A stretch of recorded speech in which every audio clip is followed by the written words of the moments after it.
We have a $10 anonymous donation from Loving the Marathon. I lost my granny to cancer a couple years ago, and it's really inspiring to see such dedication and displays of skill for such a great cause. And a $40 anonymous donation comment is thanks to all of you. Thank you for the donations.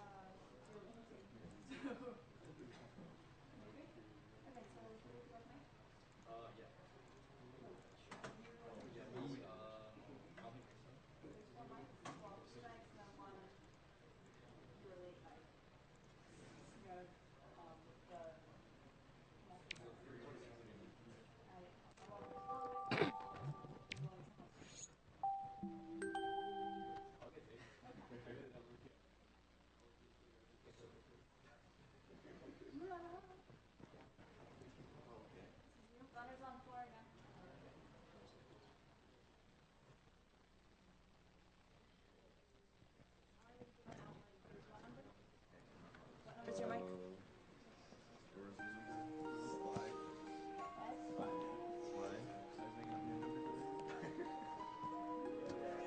Can you hand yours over to your left?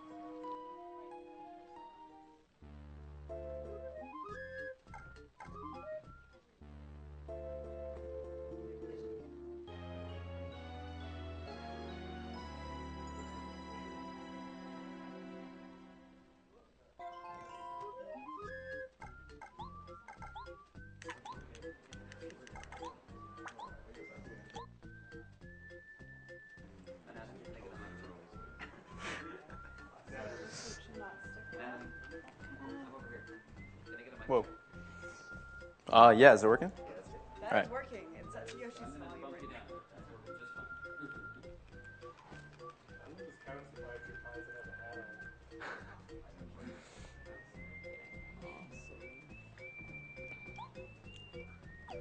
Thank you. What are the heck numbers in order? 6, 5, 7. Yes. I think. No, he's 6. He has a gimp one. Yep. 7. So, Yeah, yeah, it's 6, 5, 7. Other one. the GIMP one. We're ready when you are. Just give me a countdown. All right, what's the total on the WACA incentive?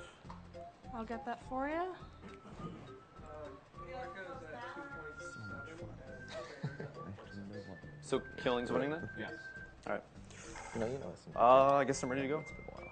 give me a countdown. All right, 3, 2, 1, go. All right. Hello, everyone. I'm Anatomy, and I'm going to be running Salt and Paper Mario 90%. If you liked Pi's run at SGDQ, this run should entertain you as well. There's a lot of crazy sequence breaks I'm going to be doing that weren't really shown off at SGDQ.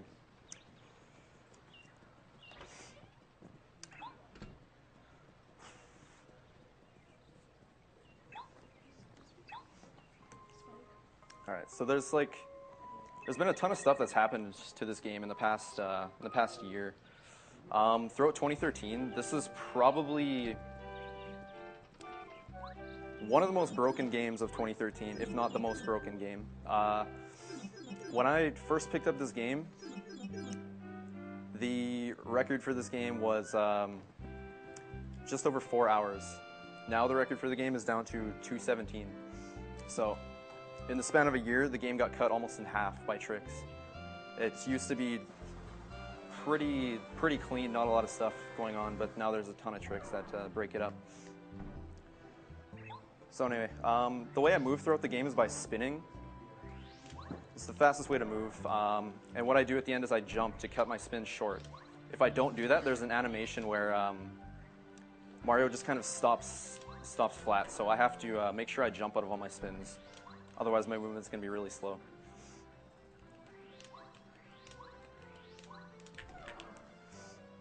All right.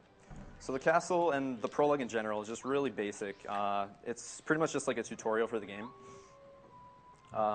Just teaching you all the basic stuff. How all your stats work, like your badges, everything. Like, the game itself is your typical RPG. Like, you have, it's just turn-based combat. But the thing that makes this game unique is that there's a lot of movement and tricks involved, and those two things are generally what are going to decide your time, not the battles themselves.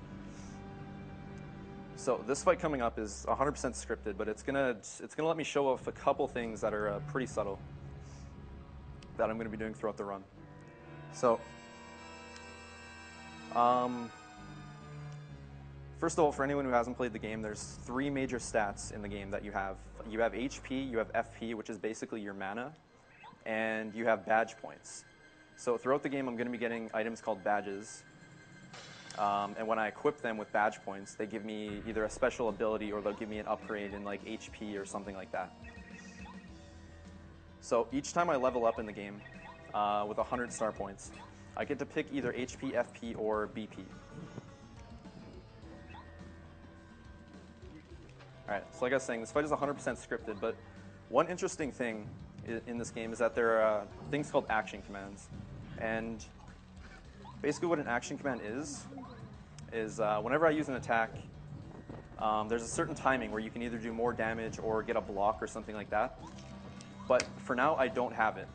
But one thing there is in this game that a Japanese player named Oxo has found is there's something that we call quick jumps, where basically as I'm walking up to my enemy to jump on them, for whatever reason, you have a few frames where you can either mash or just press an input once to speed up your jump.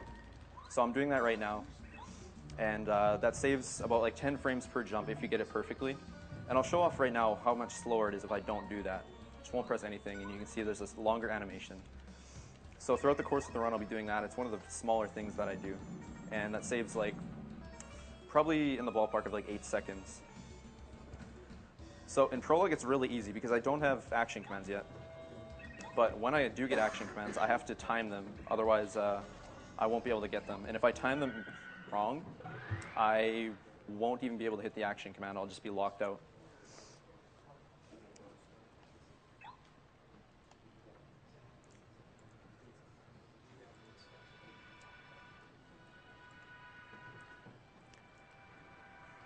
Got a $100 donation, donated anonymously.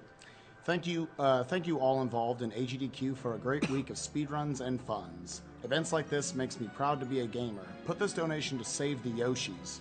Just kidding. Let's speedy spin a cure to cancer.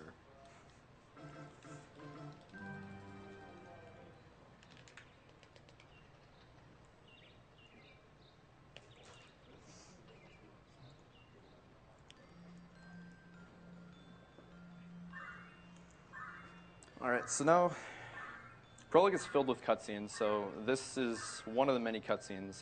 It's pretty much just like introducing the story. Basically, as you saw at the beginning of the game, the castle got taken away. So I have to, like, it's your typical Mario storyline. I have to go to the castle, beat Bowser, save Princess Peach. So these stars are going to help me out throughout the game. And later on, they're going to give me special abilities that are going to help me kill stuff a lot easier. So for now, it's just a lot of waiting around. And as you'll notice, all I'm doing for the text right now is I'm just holding down the B button. That's one thing that's really nice about this game, because you're never gonna lose frames or anything like that to mashing text. It's always optimal, and in fact, it's actually slower if you press a button while you're holding down the B button. So yeah, that's one of the things that this game did really well. The text works out really nicely. With questions I could ask later on, it's pretty much as simple as, like, if I want to say no to a question, I'll just press the B button again. I don't have to actually scroll down and press A in it. I can just press the B button and it selects no immediately. So that's another thing that's really nice. Alright, so now I'm finally awake. This guy's basically just telling me where I am. So, the first thing I need to do is I need to get the hammer. It's required to beat the game, and it's required to get out of the village. So I need to talk to a few guys around the village, and then I'll be able to get the hammer and be on my way.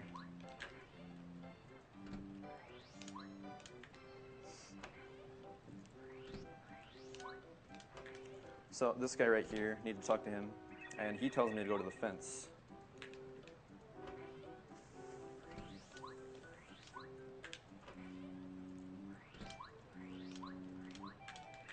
So now another cutscene. Like I said, Prologue's filled with them. This pretty much tells me why I need the hammer. Like this Kami Koopa is going to throw down a block that's going to just pretty much break the gate, and I won't be able to get anywhere.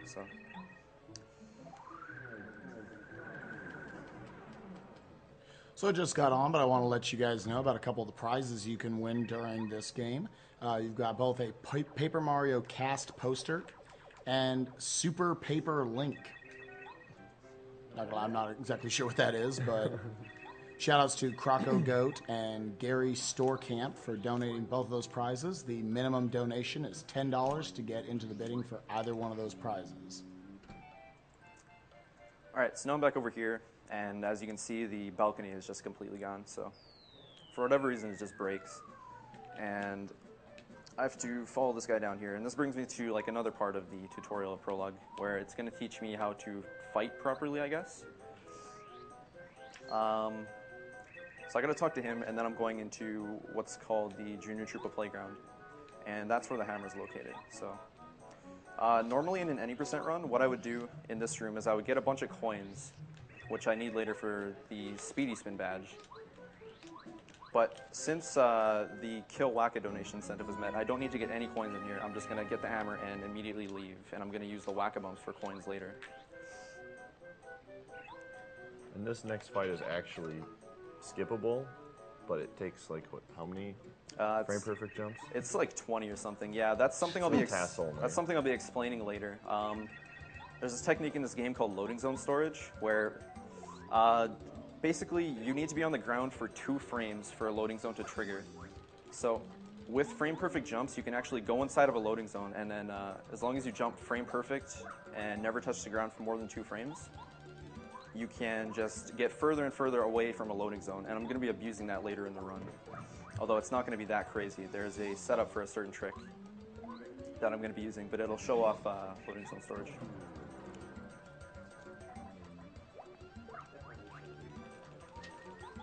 Alright, so again, this fight is pretty much just scripted. I just have to jump 5 times. And he's dead. And this shows off star points now. So when I get 100 of them, I level up, and I get to choose either HP, FP, or BP, like I was saying before. Alright, so now I want to go back to the village.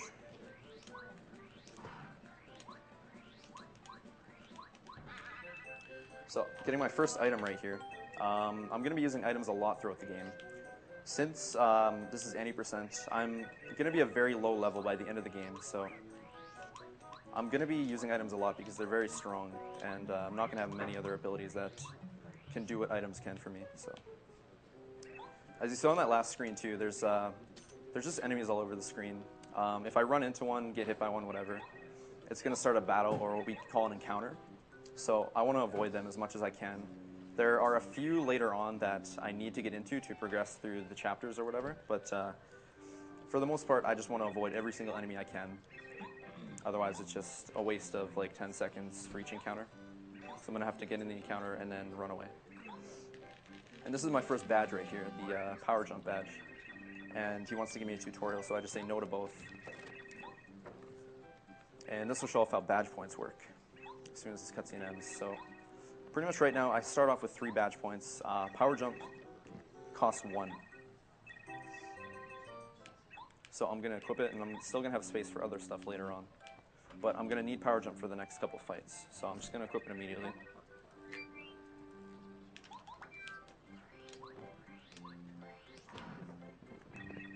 And I'm finally out of the village. So now there's a couple screens here that are kind of difficult. These screens are very narrow, so it can be kind of hard to get around these Goombas right here, but usually it's pretty easy. There's another badge right here that I want to get called Close Call, which I'm going to be using a lot later in the run. But basically what the Close Call badge does is if I'm in danger, which is 5 or less HP, enemies have a chance to just completely miss their attack on me. It's about a 25% chance, but if it works, it's good because it saves me time, but if not, it's not a big deal. Alright, so this fight is pretty basic. 2 Goombas, one has 6 HP, the red one has 7 HP. So what I want to do here is get them both to 3 HP. And the reason for that is, with that Fire Flower I picked up, it does 3 damage to each enemy on the screen. So since both are at 3, I'm going to kill them both with this one attack, And normally you would get some text if you killed one by themselves. So I want to kill both at the same time, just to avoid that text. It saves a decent amount of time. All right, so I'm at 1 HP, 1 FP. So I'm gonna go to the screen right before this one, and fill up my stats using what's called a heart block, which is right here. And I'll just miss jumping at it like that, and now I have full stats again, going into the next fight.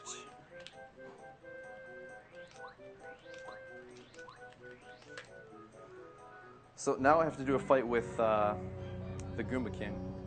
And this fight is pretty unique because there's a gimmick in the fight where you can actually hit the environment and do extra damage to the enemies.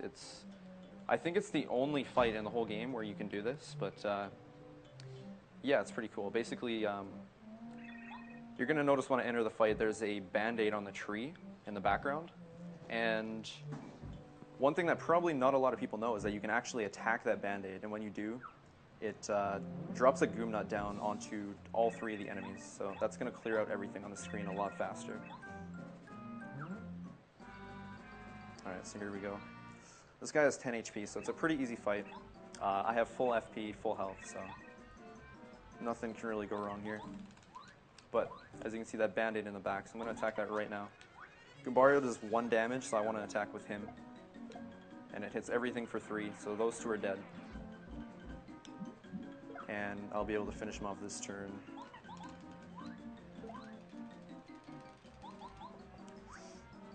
Alright, so again, another easy fight.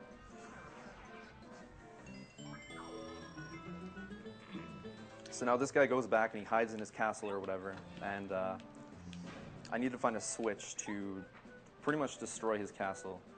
So it's just over here in this bush. So I hit that, and then another cutscene. So if you have a couple donations or whatever. Sure. In case you guys are just joining us for Paper Mario, I want to remind you guys who we are. We are Speed Demos Archive and Speedruns Live, 2 of the greatest gaming communities in the world, I would say, coming together to put on Awesome Games Done Quick 2014. We're here to raise money for PCF, otherwise known as the Prevent Cancer Foundation, who is raising money to do exactly what they say they're doing, prevent cancer. So far, you guys have raised, actually, let me check that total one more time, $689,000, coming up very close to $700,000. Any chance we can hit that before the end of this run? We shall see. Want to read off a couple of y'all's donations. We got a $75 donation from, Jean Griesbach. Finally, Paper Mario time. I've been waiting for this. Good luck on the run, and I'm hoping for more Paper Mario runs and games for future marathons. Flavio Life. Also a $70 donation from The Nerd Wonder. Here's another $70 for Yoshi Fan's Perfect Run. Also a $10 donation from Tumo Sari. Another great marathon. Good job, guys. Thank you very much.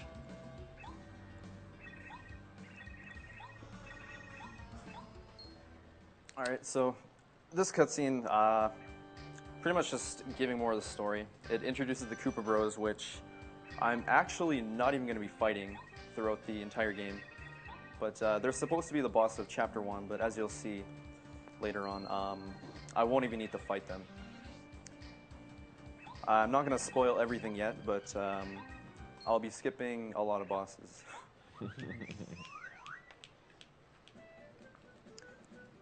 Alright, so there's a little bit of movement now again. It's all just basic stuff. What I'm doing now is I want to go to Shooting Star Summit, which is where the Star Spirits are, and they wanted me to meet them there. So I have to go through Toad Town first. Just a couple screens of basic movement, like nothing special here. Got a $150 donation from Donald Swade.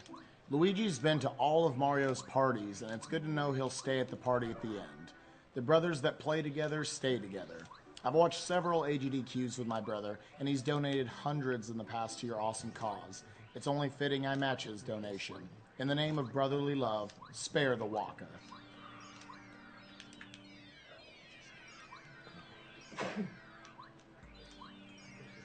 Got $100 from Sir George. Here's $100 to a reprise of the Pie/Bluegrass Old Man River duet. If that's not an option, Pie and Bluegrass each pick where $50 goes. Got them both here on the couch for you. Is that an option? I don't know. Well, I was asking if you guys knew where you wanted to allocate your 50 each. What are some of the file names for? Yeah, for let me Chrono check on Trigger? that real quick for you. Character names for Chrono Trigger? You wanting Wind Waker or Chrono Trigger? Chrono Trigger. Chrono Trigger. Yeah, just to give you guys a quick update on those file names since they're coming up in a few hours. Right now, Ayla would be right now named Barry at $1,555. Free in second place at $580. For Chrono, right now it's Meta at $3,292, followed by the Yeti at $2,486. For Frog, it's actually relatively close. Nami at $1,832. Frog, or Froge, at $1,535. For Luca, we've got W Mom at $1,045 and Neuro at $931. For Magus, we've got YSANG, Yang, Sang, I don't know, at $580. Janice at $135.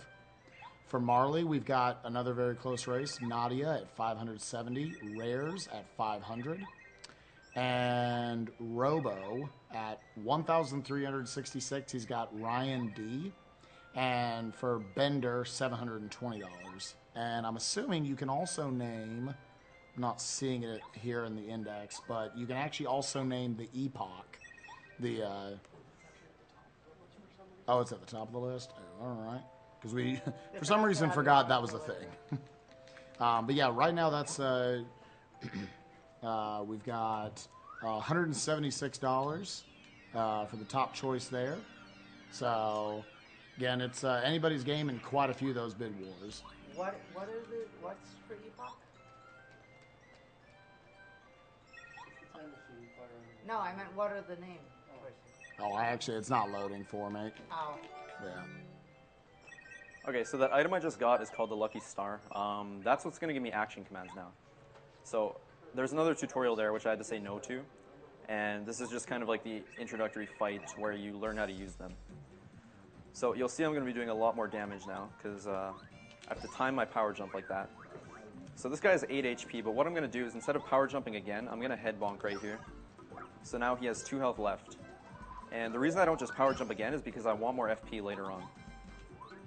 So I'm just going to jump again, and now he's dead. So that's a little bit slower than doing 2 power jumps, but it's important because I need the FP for the next fight coming up. So anyway, we're pretty much at the end of Prologue, and this is going to be our first trick coming up. There are actually 2 ways you can get out of Prologue that aren't intended. One of them is called Merlin Skip, which Pi did at SGDQ. Basically, you use an NPC to clip out of bounds and fall into Merlin's house. The other one is called Black Toad Skip. It is the faster and more difficult way to get out of Prologue, so that's what I'm going to be attempting right here. And that's going to show off some out-of-bounds stuff. So hopefully I'll be able to get it, but it is a pretty precise trick. Basically, I'm just going to be trying to walk along like the seam of the world when I clip out of bounds, and I want to hit the loading zone for Chapter 1. So I'm going to use this shopkeeper to clip out of bounds, like that. And now what I want to do is get to the other side of this loading zone right here. And that should be fine. Okay, now I need to walk along this entire seam. If I fall here, it's not really a big deal. But I need to constantly adjust myself to try to walk along this seam. But as I was saying, it is pretty precise. I only have a few pixels to walk on. And if I was to walk too far upwards, I would clip back in bounds, and I would lose a lot of time. So I'm just trying to take it really safe. Normally I would be doing this a lot faster in actual attempts, but since it's a marathon, I don't want to risk it. And I clip back in bounds. That is bad. Alright, I'm just going to go do it again, I guess. Because it is still faster than doing Merlin Skip. But yeah, that was really bad. It was right at the end. Oh well. My $50, let's put it towards Epoch being named TARDIS. TARDIS? Yep. How would you spell that? TARDIS, all capitals. Is okay. Time and relative dimensions in space.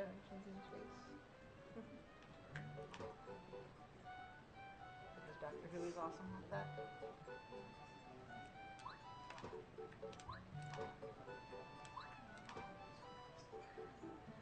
All right, trying this again now, but yeah, hopefully I will be able to get it this time. I'm getting closer.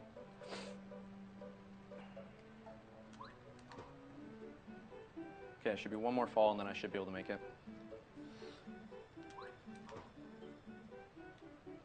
Okay, I'm gonna try to land in the loading zone now. Might make it with this fall, might have to go one more. Yeah, one more. Okay, like that.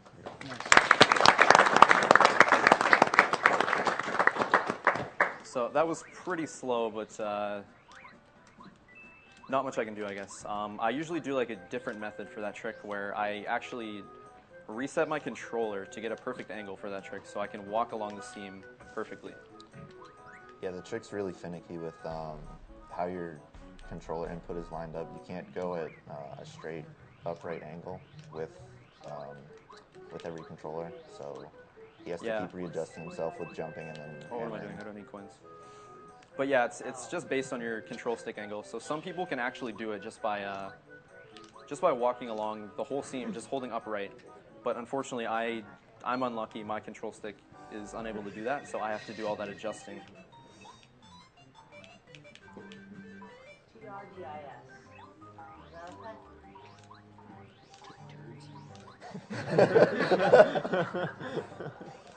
All right. TRBI. There it is.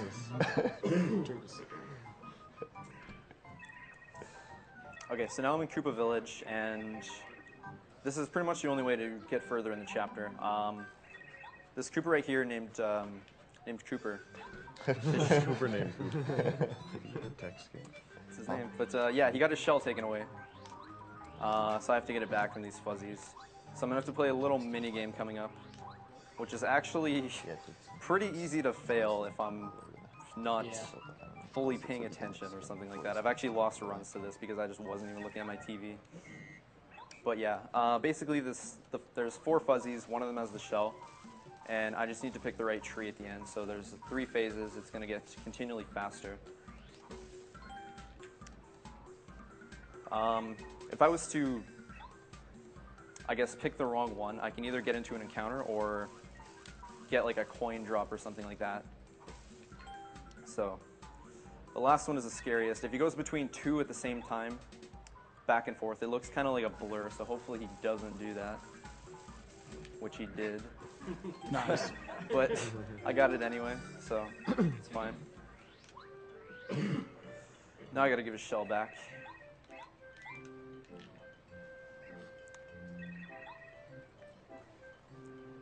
So Cooper is the second partner, and he has a lot better attacks than Goombario does, but his attacks still aren't really that strong. Some of the partners later on are going to be getting used a lot more than Cooper and Goombario will. So that right there is actually the end of Goombario. You're not going to see him for the rest of the run. He's pretty weak. So anyway, this is why I needed the 3 FP. I'm using a POW block here. This hits everything for 2, and these guys have 3 HP. So I'm just going to do a Power Shell right here, and that hits everything for 1, so they're all dead. Power Shell costs 3 FP, so now, as you can see, I'm at 0. If I didn't hang on to it, I wouldn't have been able to kill them that fast. Alright. So now that I have Cooper, I can pretty much just leave, and I'm going to go to the Koopa Bros Fortress.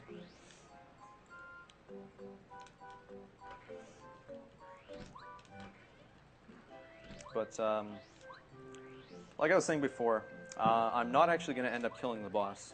There's a reason I'm going to the fortress, though, which I'm going to explain in a little bit. But, yeah, I won't be in the fortress for very long.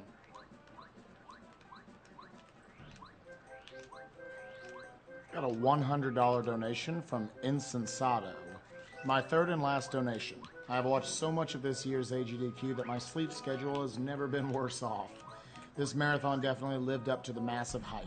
Shoutouts to one of my favorite speedrunners, I Ate Your Pie, as well as to all of the Paper Mario runners. Hope that bad shop isn't too terrible. Hopefully. Yeah, that's one thing I'll have to explain in a little bit. I already mentioned the Speedy Spin badge, but I have to get it through the badge shop, which is it's RNG. So as I get closer, I'll explain that. But anyway, I'm at the fortress now. So another little cutscene. This guy's surprised that I'm here and whatnot. So this is the first, I guess, intentional encounter of the run. I need to fight this guy because he's carrying the key for the lock. So what I'm going to do is power jump this guy for 3. He has 4 HP, so now I'm going to power shell again. So the Koopa's going to die, but the bomb will not die. But as you can see, he lit up like that. So he just ends up killing himself by doing that. So I didn't actually have to do anything to kill him. So I level up FP here. I'm going to need a lot of it during this run. And I can keep going. So there's another trick coming up. We don't actually have a name for it, but I usually just call it stair skip, even though there's also a staircase skip in Chapter 7. But yeah, this will show you some more out-of-bounds stuff. It can be pretty crazy and a little bit confusing, but I'll try to explain it as I do it. But first I'm going to grab this badge right here, which is Power Bounce. And you'll be seeing a lot of that badge later on in the run. Alright, so this screen right here, this is where stair skip is. So normally what you have to do in this room is you have to fight this Koopa who drops a switch and then he lowers the stairs. But instead I can do this. I can fall down to the basement. Now what I want to do is hit the loading zone behind the top door. Alright, now I'm on the top floor. Just like that. So I went from the middle floor all the way to the basement and then up to the top floor. And that allowed me to skip a key and a bunch of other fights. So that trick right there saves probably like 2 or 3 minutes. And it's going to allow me to get immediately to Bombette, which is the next partner.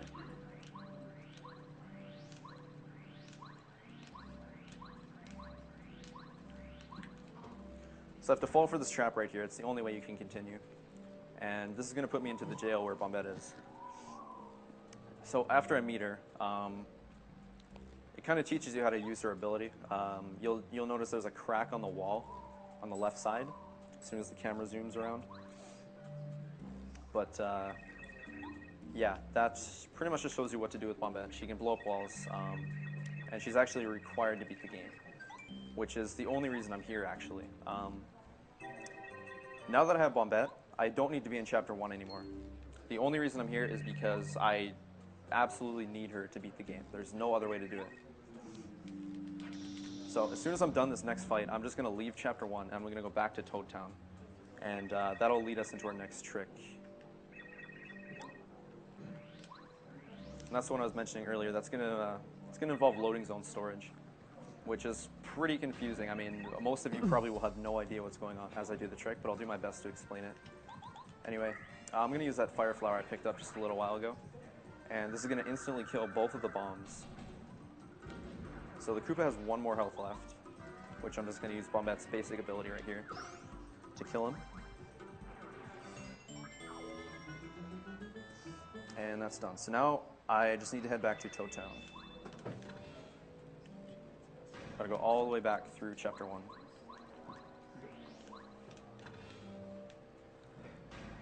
anatomyz, what would you like all of your donations to go towards?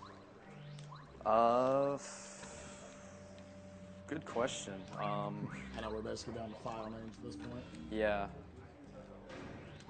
Can I decide after my run? Is that okay? Or Yep, that'll be fine. all right.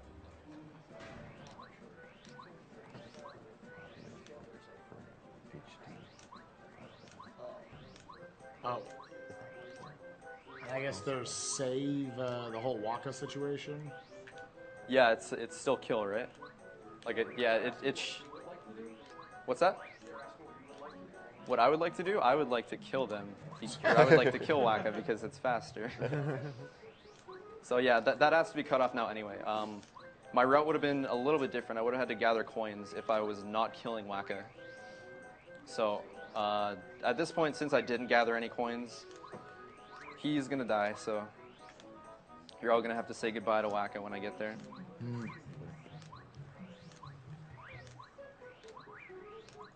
All right, so now I'm back in Toad Town, and this is the first, I guess, major trick of the run. It's also one of the hardest. It's called log skip. It's going to abuse loading zone storage. So I'm going to do the same thing as black toad skip. I'm going to clip out of bounds right here. And then what I'm going to do is basically trigger a loading zone from underneath the world and land far enough away afterwards so that when I complete the trick, I will clear a barricade that's on the next screen that's usually there until the end of Chapter 1. So right now what I'm trying to do is trigger the loading zone. It's pretty precise. I may not get it on my first few tries here. Okay, I think I have it triggered right now. So now what I need to do is land far enough away. Hopefully it's triggered. There's really no way to know. Alright, I got it. So as you can see, this throws me underneath the logs on the next screen, and that basically skips Chapter 1.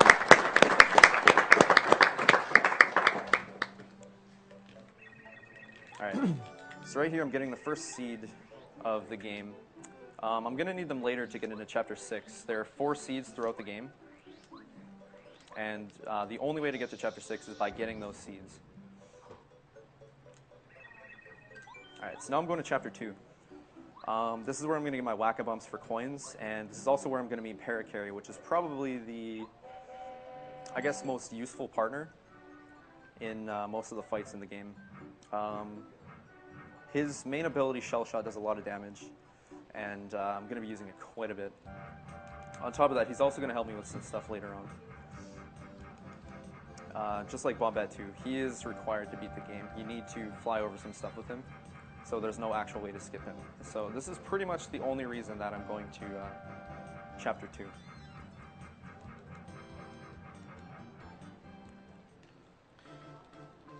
Got a $50 donation from Salty Gamer 00. Take my money, Anat. Use this to bribe Huffy Puffy into giving you good RNG. Or put it towards whatever you want. Hopefully I get the good RNG. I would rather have that. What he's talking about is a fight in Chapter 6 that's really RNG based. I can lose a ton of time on that fight, so hopefully I'll get some luck during that fight. But anyway, this is where I meet Paracarry. So he's sad and stuff because he needs his letters. So what I need to do is go through the desert and get 3 letters that he lost in here. At the same time, I'm also going to be collecting whack-a-bumps, which I'm going to get the first of right now. So this poor guy can take 8 hits. I'm going to get all 8 whack-a-bumps. I need 3 to actually use later on, and I'm going to use the other 5 for coins. Conveniently, they sell for a lot, so it's definitely the best way to get coins early on in the game. So it's a letter right here. I have to reach with Cooper. That's the first letter. So now I got to keep going. And eventually I'm going to have to backtrack over here too, because there's another seed, but the only way to reach it is with Paracarry. So second letter right here. Just going back up. Going to backtrack again. And I'm going to go over into the last area now, where there's one more letter that I need to get.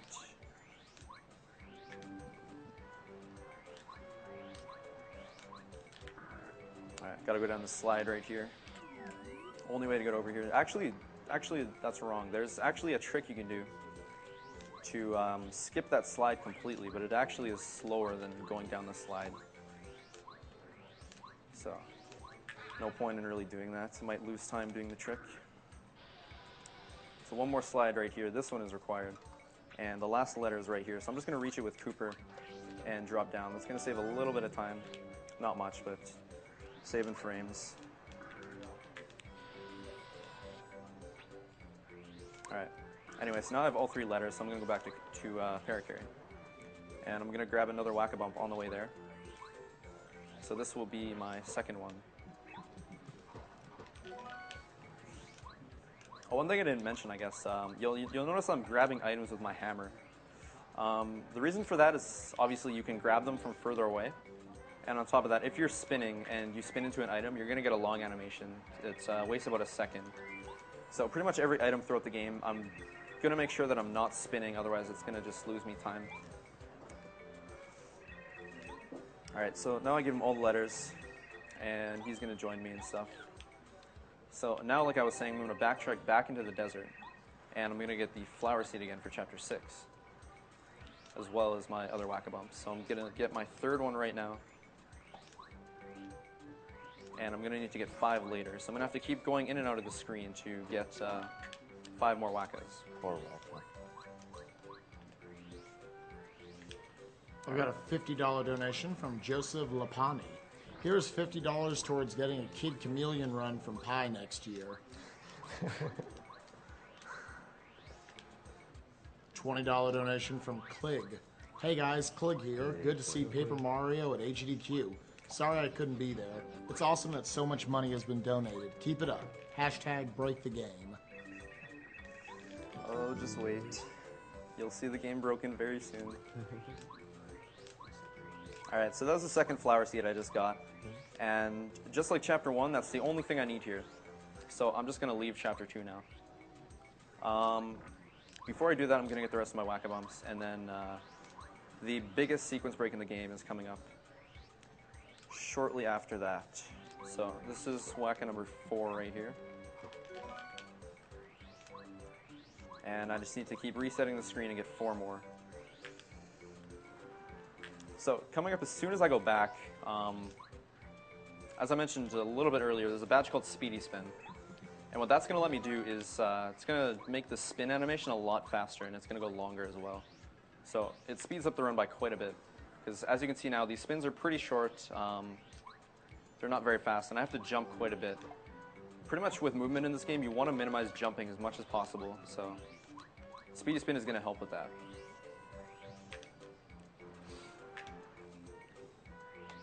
I've got a $20 donation from Vic and Vivian. This year's AGDQ has been a blast, and the work everyone involved has put into this has been incredible. Paper Mario has been an inspiring game to us, and seeing it be played to aid in cancer prevention donations is even better.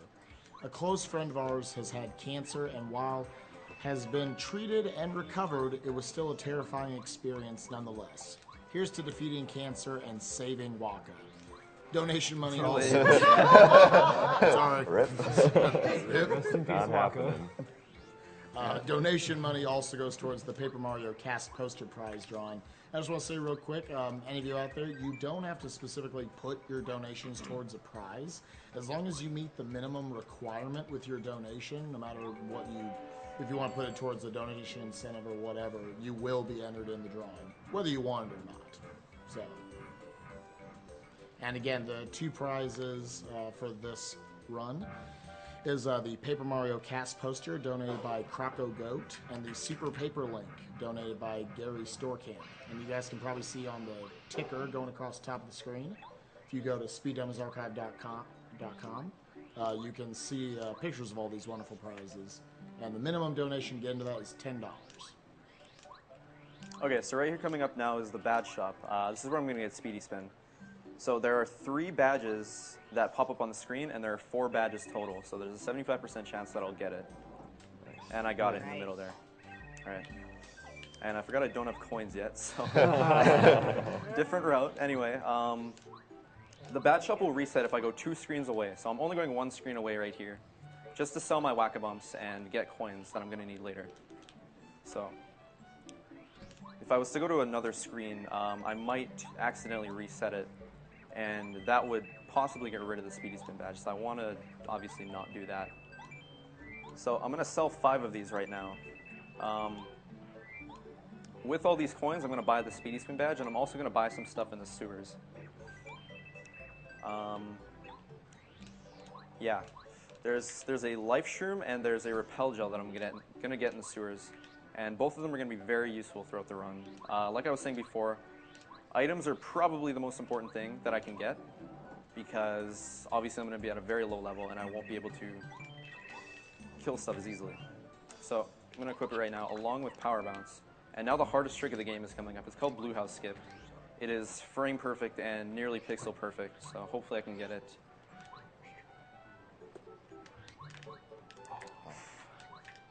Dang.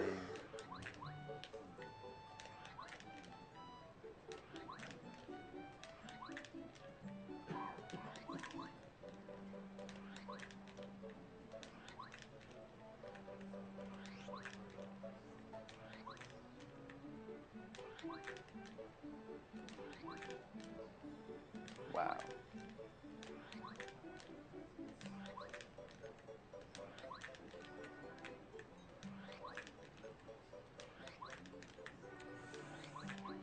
All right, finally got it.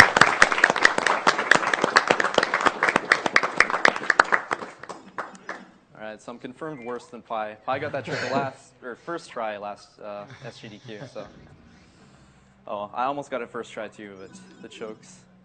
Anyway, so there's a pipe inside that blue house, and normally you're not supposed to be able to reach that until the end of chapter 5. So by doing that, I essentially just skipped the entirety of chapters 2, 3, and 4. There's a fight right here. This is where you're going to be starting to see a lot of power bouncing.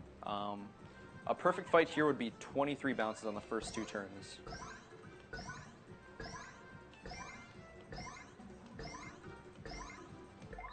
Alright, I got 9. So there are also things called power bounce caps, where the game will just stop you at certain points, and even if you hit the action command perfectly, you won't be able to continue. So what that was right there is a cap. There's a very distinct animation to tell what it is.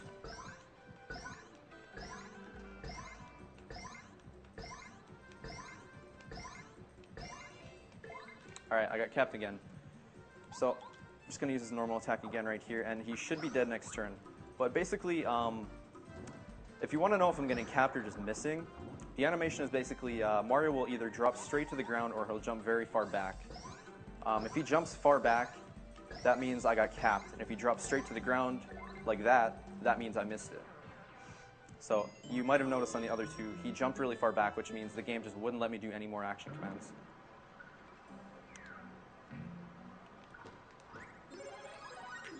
Alright.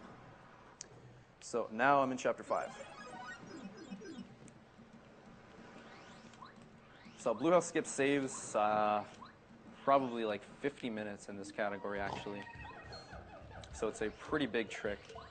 The other category, all cards, you would still use it, but it only saves a few minutes because the only thing it would really do is let you get to chapter 5 sooner, other than riding a whale to get there. So right now I get to meet Colorado, and he's saying he wants to go in the volcano and stuff. And he's actually going to be getting in there with me. I'm going to be glitching inside there, and apparently he's going to be doing it too. He's also going to be helping me out inside there, which you'll see in a little bit. Anyway, these guys are all panicked because the Yoshi kids are missing. So I'm going to get the next partner, who is Sushi.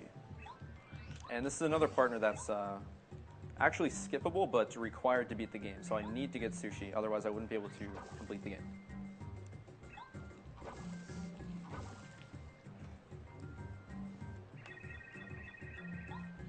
I've got a $20 donation from Zykrul. Hey AGDQ, love all the amazing, what seem like nigh impossible tricks you can successfully pull off. The Metroid race and punch-out blindfolds kept me on the edge of my seat. A classmate of mine lost his battle to melanoma a few years back at the age of 25. It's always tough to see someone go, especially from this vile disease, and so young. Thank you everyone, including the behind-the-scene crew who keeps things running smoothly and their sanity intact for taking your time to support and spread the word of an amazing cause and making this event bigger and better every year. Congrats on reaching the 500K goal, and let's go for 800K. Alright, so during that I just did a pretty crazy trick called Yoshi Skip or Raft Skip. It's called two things. It was actually discovered by Flair. Pretty much what that allowed me to do is clip past a tree, which is a Japanese-only trick using Paracarry. It was actually fixed on the English version, so I guess they knew about it. But yeah, that allowed me to just pretty much get out of bounds again, go around a loading zone, similar to Black Toad Skip, and then fall into the volcano. So right here there's another small thing called First Cycle, where if I'm fast enough, I'll be able to land on the platform coming up. Alright, and I got it. So missing that really isn't a huge deal. It wastes like 15 seconds because you gotta wait for the platform to come all the way back, so it's good that I got that. So now what I'm gonna do is I gotta go get the Ultra Hammer, which is also required to beat the game. As you can see, there's a block on the right side there. You might have been able to see it, but yeah, I need that to get any further in the volcano. So there's another trick coming up right here that we just call Lava Skip. It's another very small time saver, but it skips doing a block puzzle right here. And I failed it. Alright, so I can try again, but this trick is also kind of precise, so... I got it there. Okay, so something that probably a lot of people don't know is that you actually don't need to push 2 blocks here. You can actually push 1. As long as you're standing close to the edge, you can make that gap with para-carry. So that's what I did there. I only pushed 1 and then just para-carried across, and now I have the Ultra Hammer.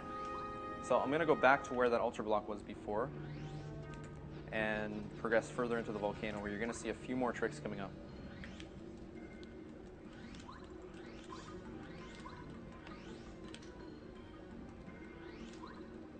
Got a $10 donation from DeadMind13. It's been 6 years today since I lost my father. Hopefully this small amount helps someone else to not have to go through the same. Okay, so now that I'm through, Colorado's here too. Like, at the beginning of the volcano, I don't really know how he got in. I guess he did Yoshi skip as well, but yeah, he's here. So he's going to help me with some stuff later, as I was mentioning. But first I'm going to drop down right here, and I'm going to hit my first upgrade block. What this does is give my partners more damage and an extra ability. So I'm going to upgrade Bombette because I'm going to need her ability, which is called Power Bomb in Chapter 6. What it does is it hits multiple enemies on the ground at once, and it does quite a bit of damage, so it's very useful coming up later in the game. But unfortunately, the fastest upgrade block I can get to is by dropping down there. So now I have to backtrack and go through here, and now I'm just going to go to the end of the volcano.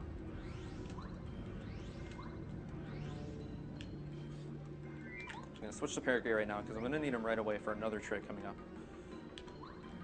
So this room's pretty basic as well. I have to wait for a platform at the end. There's not much going on, but I would like to not get in an encounter with these lava bubbles, and I didn't. Okay. So I'm just going to stand right at the end and wait for the platform. Nothing I can really do here. There's no first cycle type trick here either. It's just impossible to make it there. So now I'm on here. I just got to wait to go across again. And then the next room is another trick, which actually is it's a bit bigger than it looks. Normally what you have to do in this room is there's a block at the end, which you have to push all the way across the room. But what I can do here is a trick called Flare-a-Carry, which is also named after Flare. And Para-Carry right into this corner here. And I just trigger the loading zone and go straight through. So what I'm going to do now is I'm going to switch to Bombette during this little cutscene, save frames, and I'm going to follow Colorado into the next room. And now he's going to help me with a trick. So I'm getting this Super Shroom right now. I'm going to need this later in Chapter 6. And now I'm going to do what's called a Lava Piranha skip by using Colorado to clip out of bounds like that and land in the loading zone underneath the boss. So by doing that, I just completely skipped the boss of Chapter 5. That trick probably saves like 5 or 6 minutes. And now I'm at the end of the chapter. So Chapter 5 is completely broken. Like all I really do is get the Ultra Hammer, upgrade Bombette, and then I'm out of there. Like it's just filled with tricks. There's a lot of stuff going on.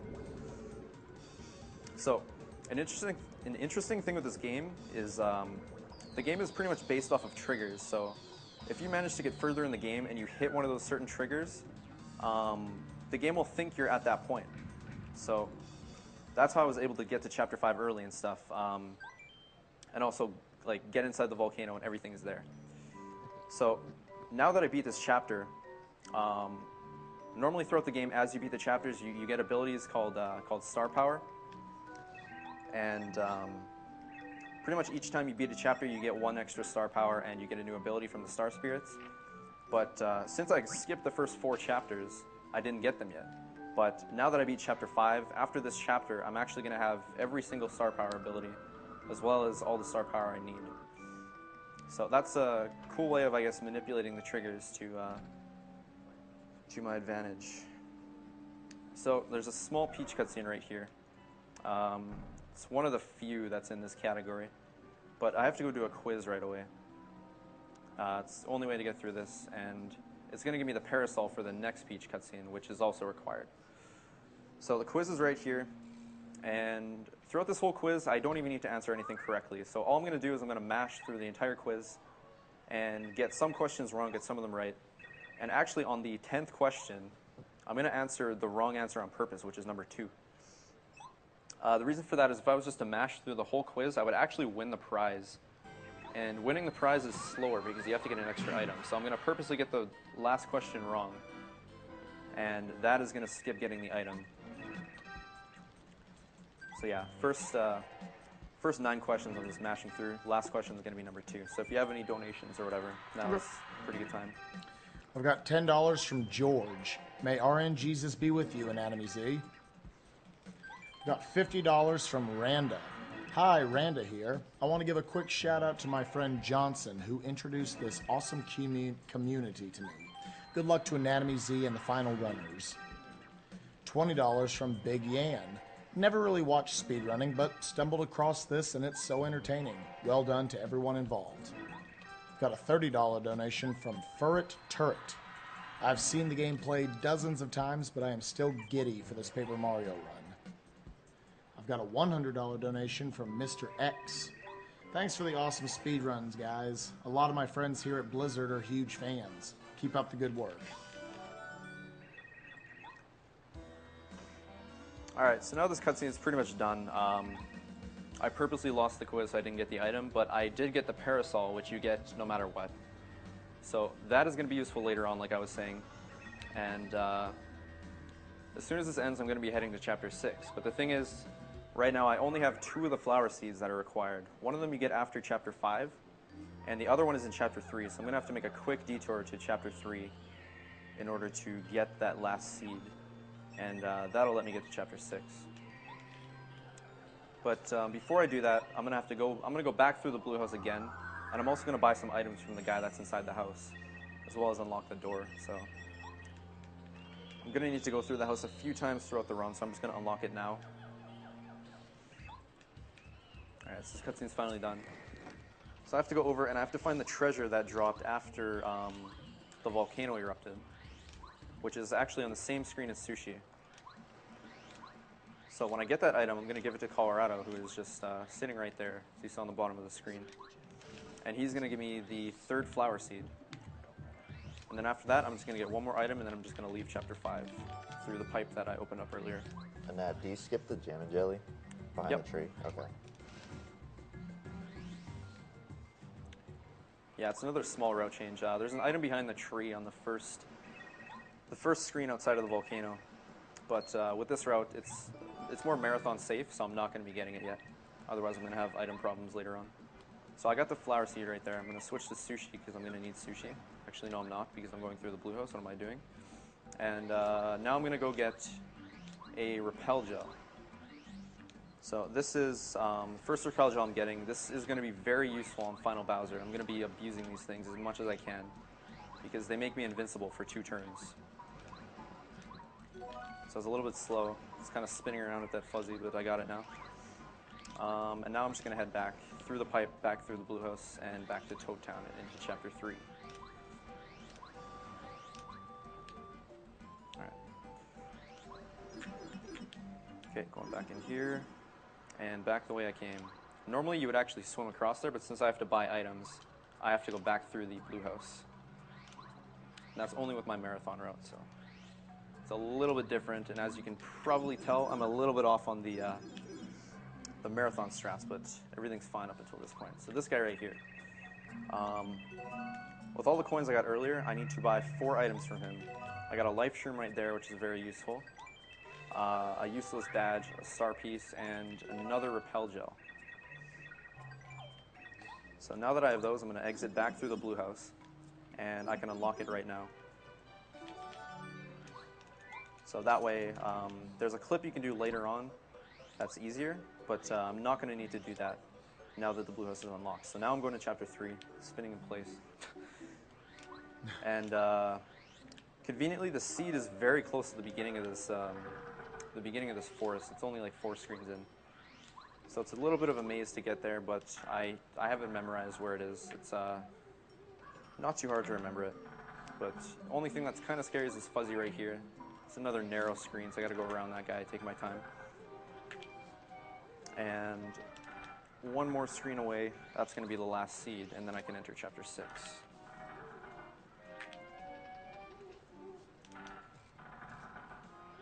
Alright, just over here.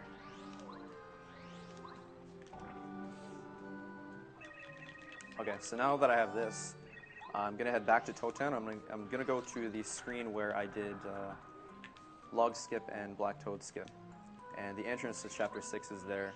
So I need to give all 4 seeds to the flower girl there, and it takes about a minute or so. So if you have more donations you need to get through, Sure. now's a good time again. Yeah, I've got a $10 donation from Daniel James. It's 10 years to the day that my mom got the all clear after winning the battle with cancer. Yeah.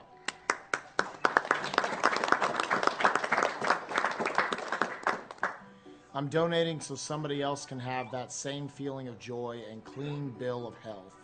Please give this $10 donation to Blue Glasses Choice. A huge thank you to all the behind-the-scenes team for flawless coverage all week, and to each and every runner for a wonderful community spirit and for bringing video gamers around the world together. AGDQ really is a blueprint for social media use on the internet. Okay, so now that this is finally open, I'm going to go into Chapter 6. And unfortunately, this is the only chapter that we haven't really completely destroyed yet. The way this chapter works is based off a lot of triggers, so I have to do most of the stuff in order. Because if I was to skip things, I wouldn't be able to actually complete the chapter. So a lot of this is pretty much just going to be doing like basically a fast Let's Play. I just have to go through all this stuff here and help everyone out. So one of the more boring chapters, but yeah, we'll get through it. So anyway, first screen I need to go to is over here, and you'll notice I switched to Bombette already because I'm going to need her in the fights coming up. I also grabbed an item right there called a Stinky Herb, which restores 5 FP. I'm going to need that coming up right away too.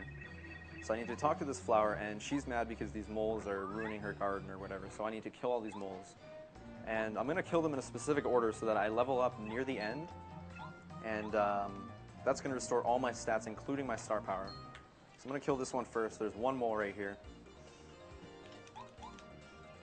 And they have 12 HP, so my hammer does 6, and Bombette's first ability also does 6, so he's going to die with this. Alright, so the next fight coming up, it's a little bit different because there are multiple of them. So since I got the star power abilities from beating Chapter 5, I now can use all the abilities that I should have got earlier. So I'm going to use what's called Star Storm. And this is a very strong ability. You're going to be seeing this a few times as well. It hits everything on the screen for 7 damage. So this and Bombette's new ability, like the upgraded ability, it's going to kill everything on the screen in one turn.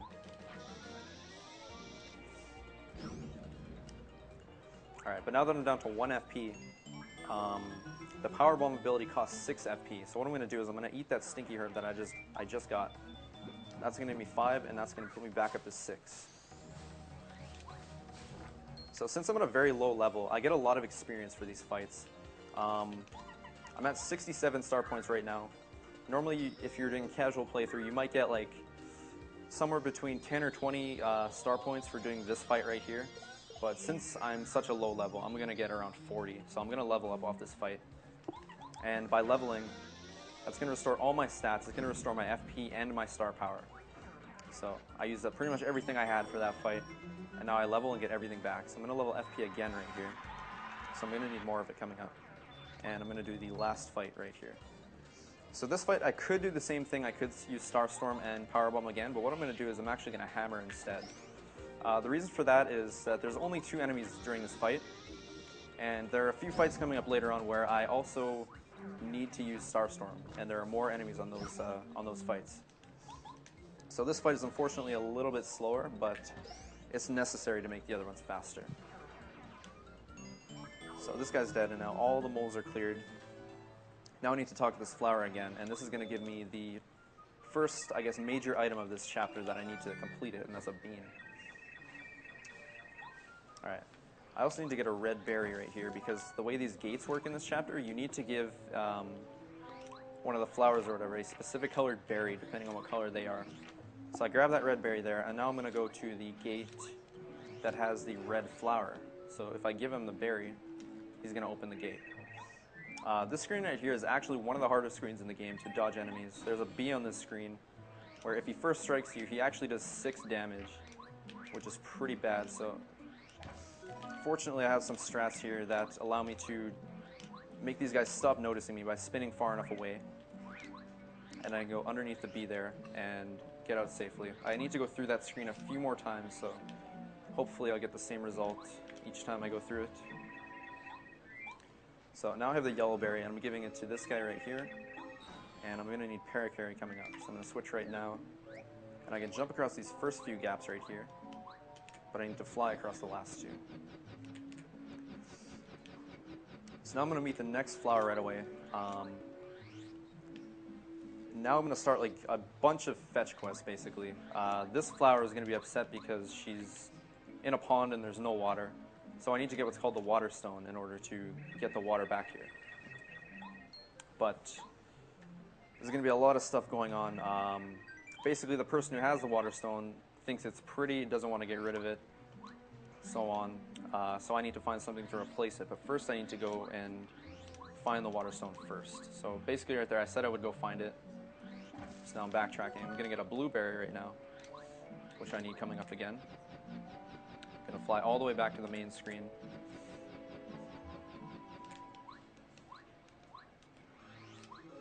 And going to the left side now, where there's going to be a blue flower at the gate. So I give this flower another berry, and it opens up this one. So now there's only 2 screens left that I haven't been to, but I'm going to go to them later in the chapter. So this fight coming up is what we call the maze fight.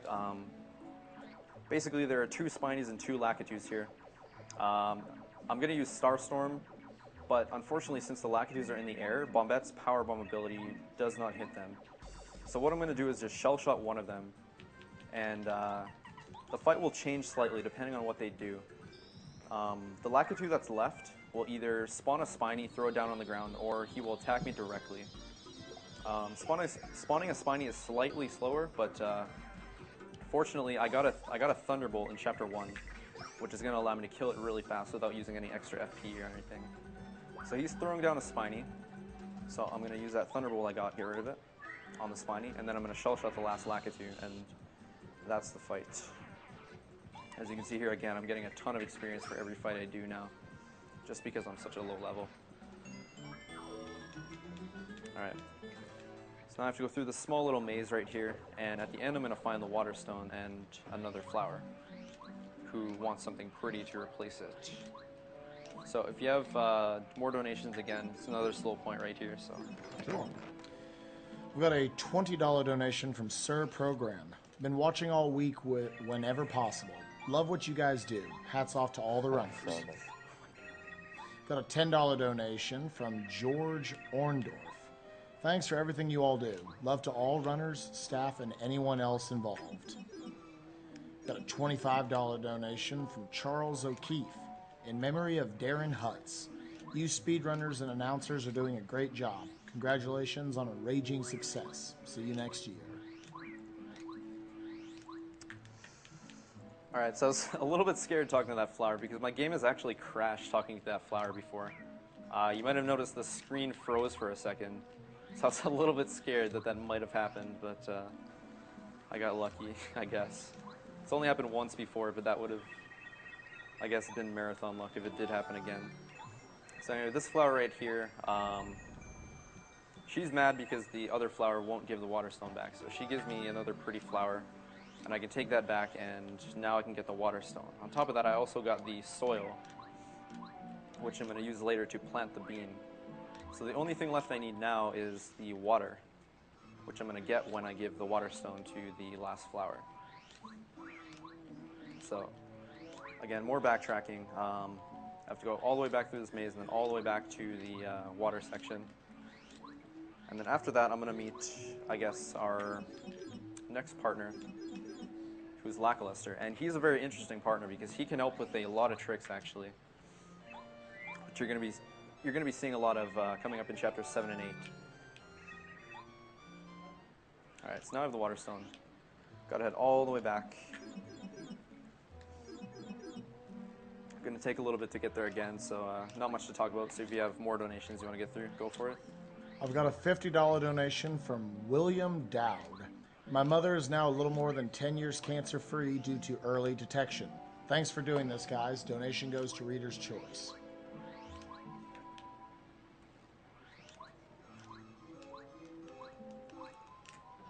And I just want to once again remind you guys who we are. We're a little over an hour into Paper Mario, and we are Speed Demos Archive and Speedruns Live, coming together to put on Awesome Games Done Quick 2014, where we are beating relatively quickly, at least, some of your favorite and least favorite video games of all time.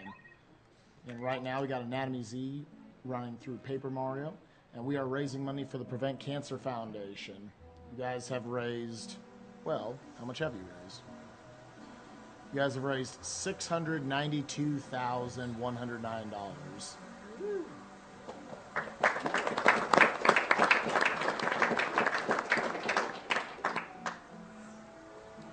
I want to thank you all for that. We're coming up closer and closer on our $750,000 goal. And I say let's just blow right past that, because at $800,000, Bonesaw will be leading us in the To Earn dance. Okay, so now this cutscene is finally over. I finally got the water, which I need to complete the chapter as well. So what I'm going to do here is get a bubble berry, which is going to let me get to the next section of this chapter. There's a unique plant coming up where if you give them a bubble berry, you can pretty much jump inside the bubble and fly all the way to the end of the screen over some spikes that you normally can't get across until I get my next partner anyway. So I'm going to go there now, but before I do, I'm going to save here just in case, because this screen can be kind of scary, and so can the next boss fight. Basically at the end of the screen there's a bee that just sits there waiting.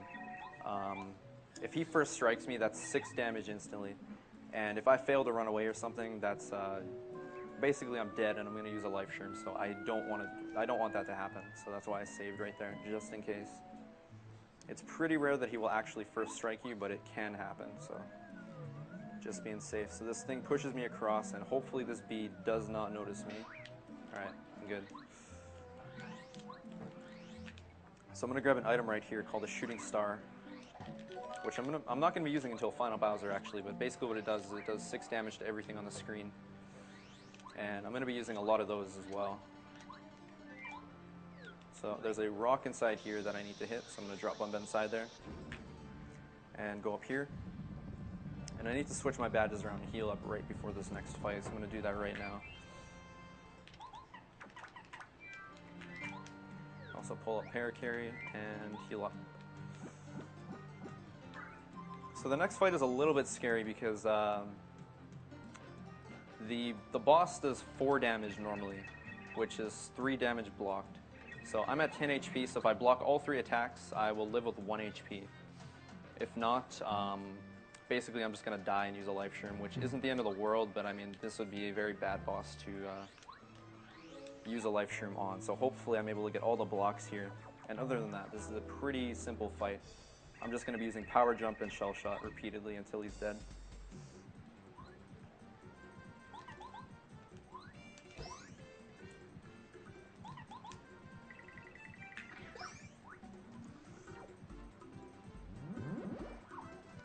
Alright, I got the first one. It's good. More of the same.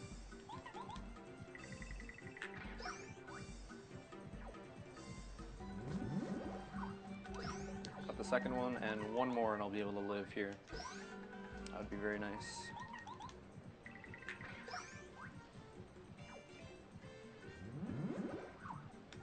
Okay, good. So now I'm going to whack it again.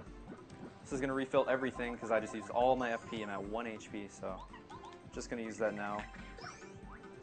And blocks from here on out don't really matter. I'm going to block anyway, just because. But yeah, should be 2 more turns and this guy will be dead.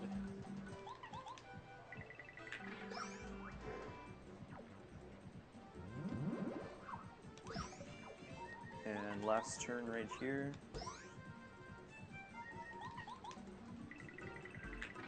Alright, and this guy's dead. So now this guy right here, named Lackluster, he's going to join my party now. And he's going to be very useful later on, like I was saying. So I just got to talk to him and his girlfriend or whatever right here real quick. and then he's going to join my party.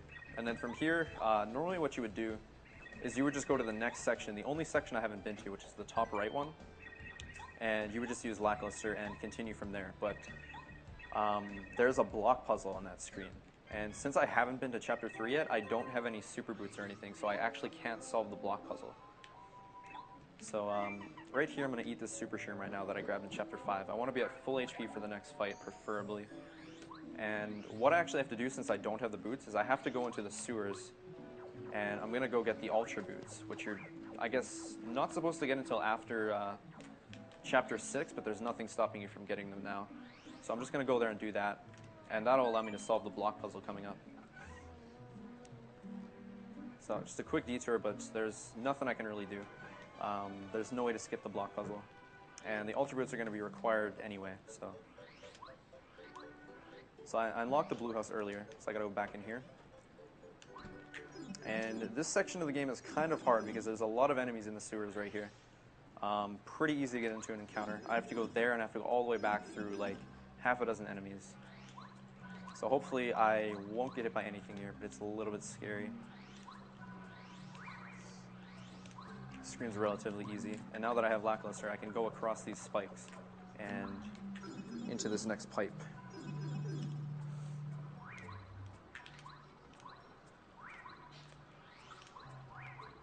Alright. That screen is probably the scariest one. I have to go back through it still, but that was good. Now I break this, and these are the Ultra Boots right here. Which, now that I have the Ultra Boots, I can do a Stomp attack, which I didn't need to do right there, it's saving frames. But I'll use it on this screen right here, and you can see what it does. I'm going to drag this Koopa away right here, because I want a life shroom that's in the middle of the room. Right there. So it allows me to get more height on my jump, which I'm going to be using for a trick later on, actually. So back through this screen, and there's a maple right here that I also want, a maple syrup. That refills 10 FP. I'm going to be using that in Chapter 7 later. And this is the last screen I have to get back through. Alright, so I made it through everything. That was good. And now I also want the shooting star right here for later on. So to get to Chapter 7, I need to hit these blocks. I'm just going to do that right now. Even though I can't get there yet, there's actually no way to get through that blue door up there. Other than completing the chapter and talking to Merlon. So normally in a run, this is where I would unlock the blue house, but since I had to buy extra items, it's already unlocked. So I just go straight through it, and I'm heading back into Chapter 6.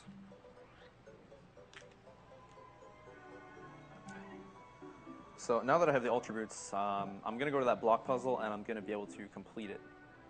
And after that, it's going to lead us into the last fight of the chapter, other than the boss. And during that fight, I'm going to level up again, which is very convenient because it's right before the boss, and it's going to refill all my stats, so I don't need to do anything extra.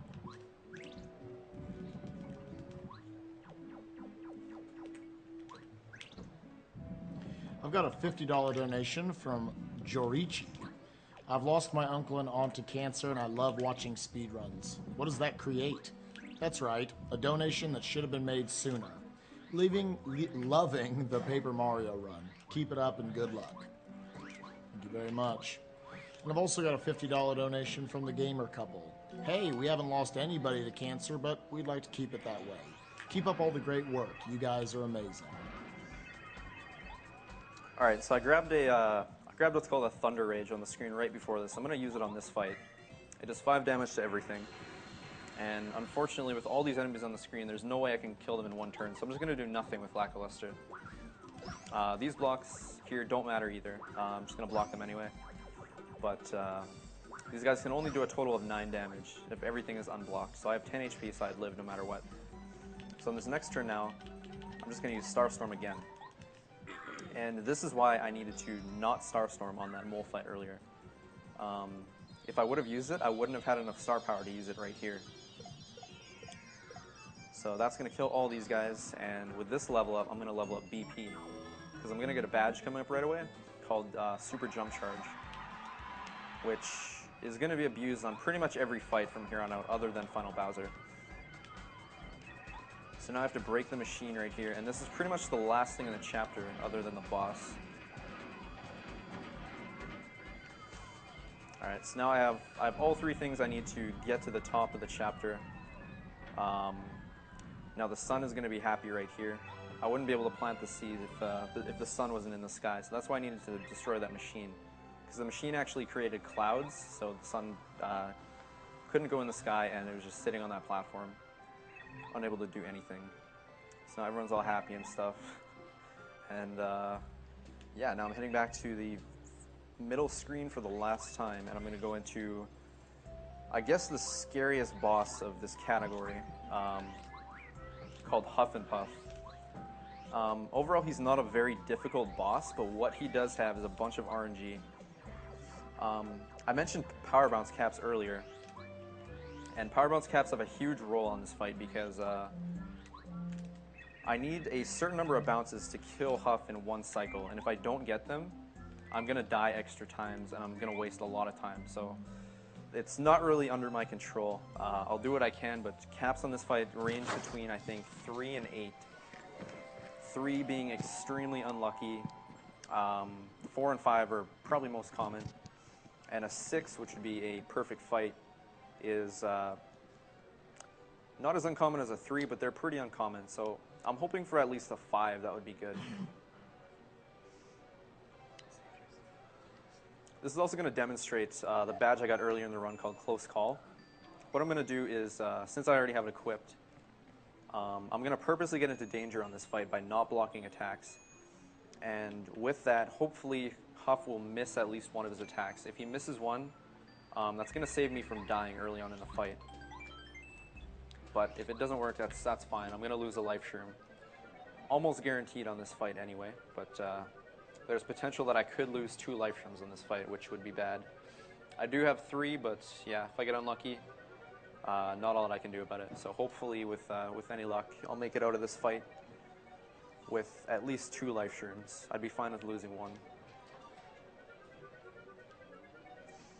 So super jump charge is hidden up on this cloud over here. Probably not a lot of people found out about this either. It's kind of out of the way. You wouldn't really think to go up here, I guess. So yeah, basically when I get this badge, I get an ability that increases my jump attack by 3 each time I use it, and it stacks. So I'm going to be pretty much spamming this ability, and then I'm going to be putting it all into 1 power bounce. And with that, I'm going to be able to kill pretty much every single boss in 1 turn when I actually do finally power bounce. So that's what I'm going to be doing for the first 3 turns. I'm just going to be charging up, I'm going to be letting him attack me, and doing nothing with my partner. The reason for that is because if I attack this guy, he spawns these little babies, which are going to do extra damage to me, so I don't want to do any damage with my partner. I'm going to purposely not block this attack.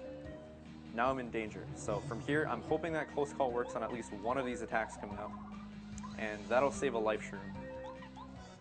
So first is the wind attack. Hopefully this misses, and it didn't miss, so this is fine. I pretty much just have to make sure I don't die. There's no way I can prevent myself from dying if both attacks hit, so I'm just going to mash to make sure I don't die, and charge 1 more time. Hopefully this misses now, which it did. Perfect. Okay, so now I need at least a 4 bounce right here to be able to win this fight.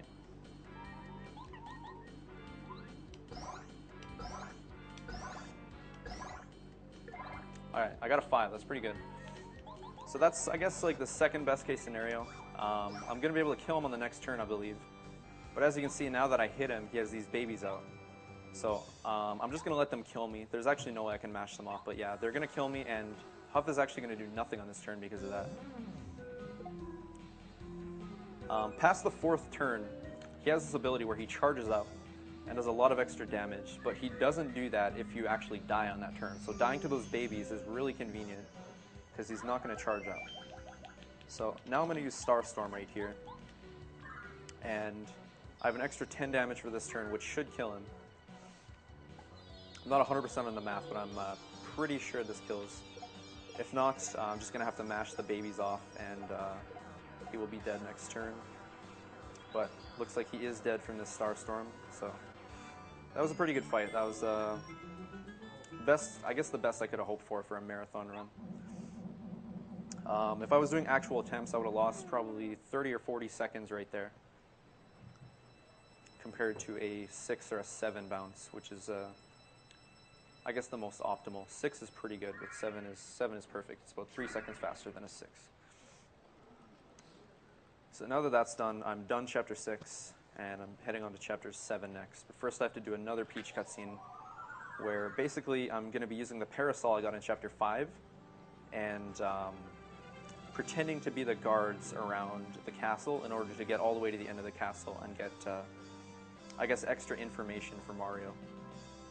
So, not much going on, so if you want to do some donations again, it's a good time. Sure. I've got a $10 donation from Christina Cormier. I'm loving this Paper Mario run. Hoping to get that Paper Mario cast poster, happy face. Thanks to all the runners and everyone behind the scenes for making AGDQ possible. I've got a $50 donation from, I'm sorry, Jemond Danielson. Making a third donation, happy face. Hopefully this will be read, happy face. Been watching since AGDQ 2013, late bloomer, and wanting to get into speedrunning myself, but will have to make time. But I digress. Thank you for all you are doing. Have a Freddie Mercury. You restore my faith in humanity. And again, I want to thank you guys so much. Absolutely. I mean, you can probably get lost in just how many donations we've taken in, but again, over $692,000, coming up on $700,000. That's absolutely incredible. Last year we raised $450,000, and we've still got a good 12, 13 hours worth of good gaming for you. So let's see how far we can push that. I've also got a $10 donation from Cakesphere. Love to watch you guys playing for a good cause. My 91 years young grandpa is living with cancer. And while I'm pretty sure he doesn't know what video games are, I'm sure he'd love you guys coming together to entertain us. Really enjoying Paper Mario. Keep up the good work, all.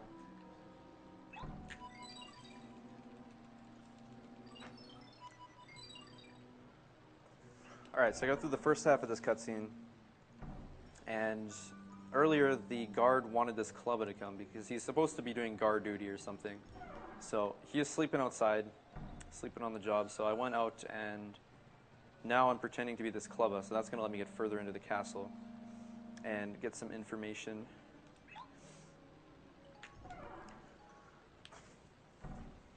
So after this chapter now, you're going to start seeing a lot more glitches coming up again in Chapter 7. There are a few there, and then there's quite a few clips in Chapter 8 as well. Chapter 6 is pretty stale in that regard. It's because, like I was saying before, it's very linear, and there's no real way to break it because of the triggers involved. But yeah, you'll be seeing some crazy stuff coming up.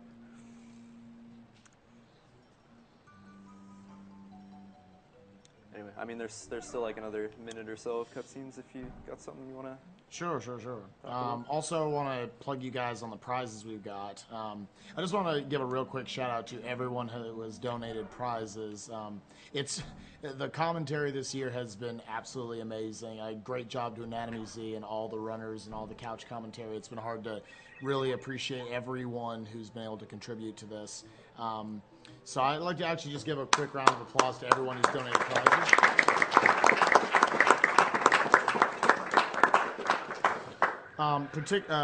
For the length of this game, which you got about another, hour 20 left in this run, probably?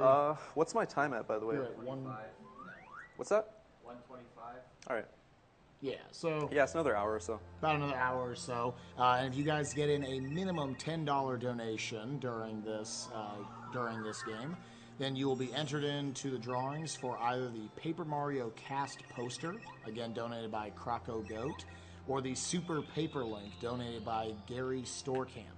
And you can see pictures of all of those, I think all of them, if you go to our website, speeddemosarchive.com, and check the ticker at the top of the screen. Okay, so now I need to go to Chapter 7. So the only way to do that, I believe I mentioned it before, but I need to talk to Merlin right now. Otherwise, that blue door in the sewers, it's not going to open. So I need to go through this really short cutscene, and this guy basically wants me to come to his town and stuff and save him, but I'm not even going to see him from here on out. going to be skipping him completely.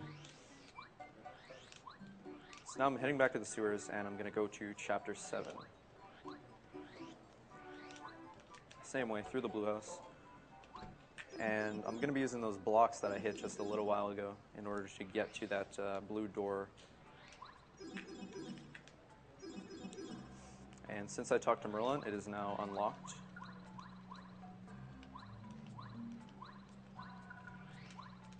And there's just like one more pipe right here. And now I'm in Chapter 7. So this chapter is going to start off a little bit slow, I guess. There's one clip right at the beginning. This is called a lackluster clip. I'm basically going to clip inside of a house right here by standing at a specific angle on the side of the house. And it lets me clip inside like that. Normally I'd have to get a key and unlock it, but now I'm going to navigate my way to the top and find a trampoline inside the house that's going to let me get out. And now I'm going to go inside here. And as a side effect of that glitch, this house is going to be completely black. I can't see anything. Normally you'd be able to if you did everything here the intended way, but since I clipped inside, the house is just completely black. So what's actually going on here is there's a murder case. Everyone thinks, I believe it's the mayor got murdered or something. So this guy right here is going to help me. He's going to help me solve the case. And I'm just heading over to the mayor's house. On this screen right here. So I gotta wait for him to go inside. So while he's going inside, I'm gonna switch my partners. One of the only places where you can do that. And one thing I forgot to mention earlier in the run, you're gonna notice that the game is lagging quite a bit at points, and that is actually VC only. The N64 version is a lot more. It's a lot better in that regard. It doesn't lag much at all. VC is very bad for whatever reason. But it still turns out that VC is faster just because of the loading zones in the game. But it would be a lot faster if not for the lag in this game. But the lag kind of catches N64 up a little bit. But VC in this game is, in this category, it's probably 30 to 45 seconds faster than N64, something like that. No one really knows because it's really hard to time lag. So we just kind of have estimates. But yeah, if you notice any lag, that's just because of the VC version. There's nothing I can do about it. That's how the game is. So anyway, it turns out this guy wasn't dead. And now I'm going to be able to exit the village, which I'm going to do in a very cool way, I guess, as you'll see in a second. I'm going to be doing a glitch called what we call a sushi glitch, where, well, I'll let it speak for itself when I do it. Coming up right here on this dock.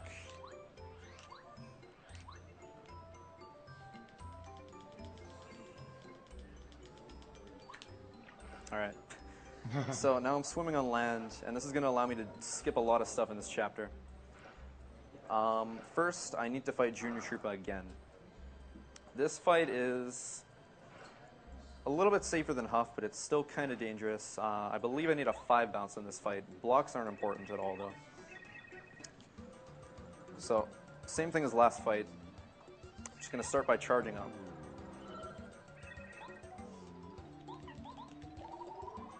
Going to do a little bit of extra damage with Sushi right here. And one thing that's very important, with the Sushi glitch activated, I can't switch my partner, otherwise the glitch will deactivate, which I'm going to be using later on. But for now, I need to make sure I keep Sushi out, otherwise the glitch will deactivate, and I need to go all the way back and do it again. So dying right here is fine. This is part of the route, but I actually got a close call, which is good. It's going to save my life stream for now, so probably going to get hit on this turn again. So I'm going to die right here, probably, and it's completely fine. It's part of the route. Wow. All right. That RNG. So, 1, 2, 3, 4, 5, and he's dead. All right, so that was, I guess that is a perfect fight right there. I've never gotten that before, but yeah, I got super lucky.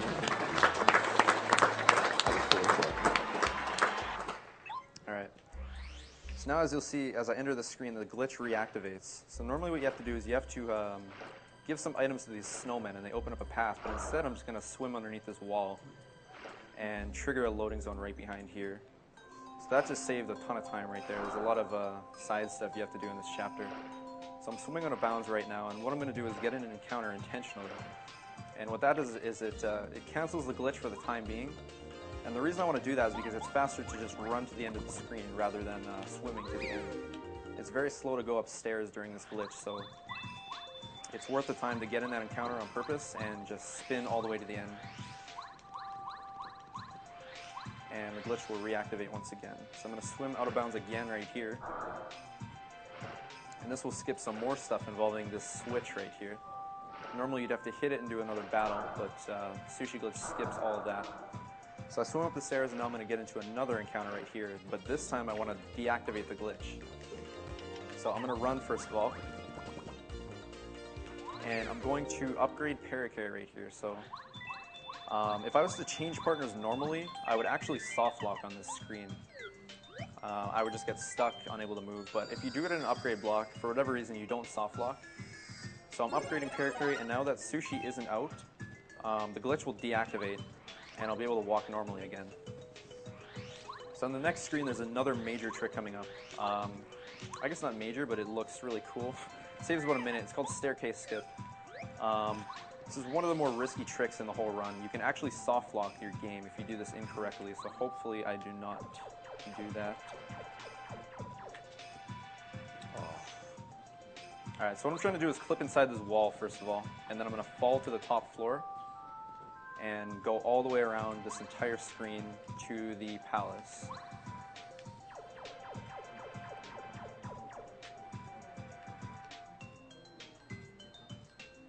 Alright, so I got to the top. Now I need to land on the edge of the world again right here. Which I did, and that gets me up here. Now I need to get the Mega Jump badge before I go any further. So I'm going to fall down here, and what? What? Alright, so that's new, I guess. But, yeah, so I guess I have to do that again. I somehow triggered that loading zone while I was falling, so I got to do everything again.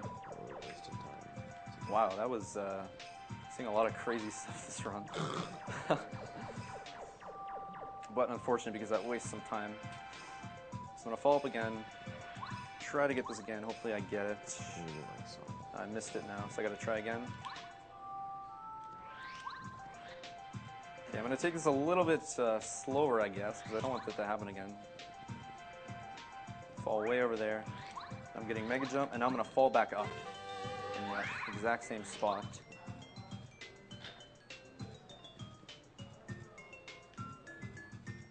That should be fine. Yeah, now I'm on the top floor again.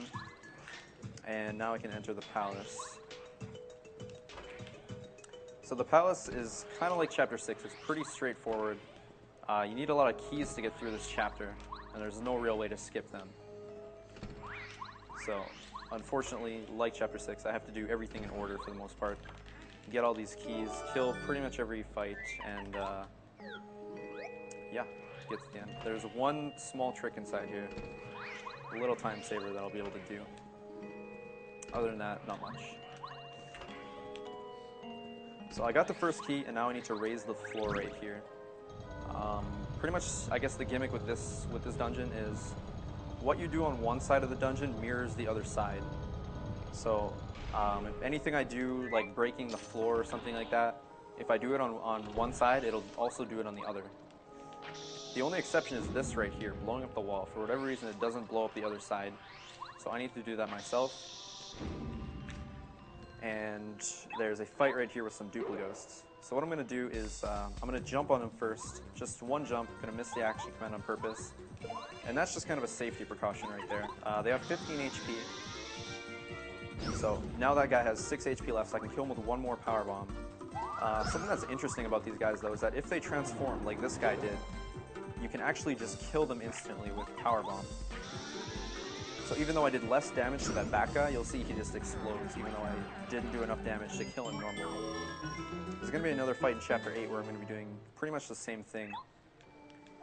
But I'm not going to be attacking with Mario on the first turn, and I'm going to be hoping that some of them transform. Alright, so this is what I was talking about earlier, about everything being mirrored. So there's this stuff on the ground right here that I need to break. So I broke it, and now I'm just going to head back to the other side. And now that I did that, there's going to be a hole over there. It's going to let me drop down. And that is where the next key is going to be located. So I'm going to be doing stuff similar to that throughout the whole dungeon, I guess, including fights that are going to remove stuff later. So now, as you can see, there's a hole where the X was before, and I can go inside here. Now, there's another little mini game right here. I have to find the correct bombette, which is always the second one from the right. So I just have to hit all the other ones with a hammer, and then I can go further. If I try to run away or something, they'll actually grab me, so I have to do this. However, with the other one coming up, it's going to be something similar with Cooper, and there's a trick I can actually do to skip them, so you'll see that in about 5 minutes or so. Alright, so now that's done, and now I can go in here, and this is going to be the next key to get further. Alright, so I'm going to go all the way back to that main room again, and I'm going to lower the floor this time, because the other key is on the bottom floor. I think it's the bottom anyway. Pretty sure I went up, but yeah. Yep, lowering the floor, so. Going this way now, and now there's going to be a few fights. Most of which are pretty easy. As you can see, I already have Bombette out, so I'm guessing you can all assume what's coming next. But first I'm going to eat this maple, because I'm going to need the FP for the fights coming up. Okay, so these fights get, I guess, progressively harder, supposed to anyway. So this first fight is 1 Clubba and 1 Magic Koopa. So an interesting thing about this fight is that if I just kill the Clubba by himself, the Magic Koopa will just run away. So that's what I'm doing here. I'm killing the Clubba because it's faster, and this guy just runs away. So that fight's done. The next fight now, it's going to be 2 Clubbas and 1 Magic Koopa again. So there's just going to be more Clubbas the more and more I go. Except now I'm just going to be using Star Storm and Power Bomb like I was on the mole fights in Chapter 6. So this is just a really easy way to clear everything on the screen. I believe they all have 12 health, so this is doing more than what I need. And after all these fights are done, I'm going to level up again. Even though I'm at 39 experience right now, I'm going to be getting a ton from these fights.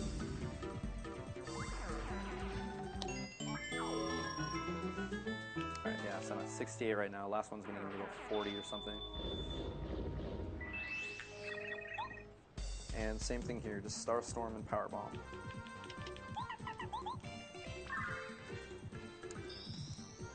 So you might have noticed in the background as I was killing these guys, each time I kill one of the Clubbas, there's a statue in the background that disappears.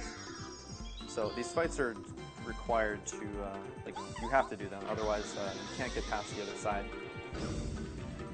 And you'll be able to see that on the last one here if you didn't notice that. But anyway, this is where the route gets a little bit crazy compared to all cards. If you saw that at SGDQ, you'll notice that I never leveled up HP because you didn't need to. But however, in any percent,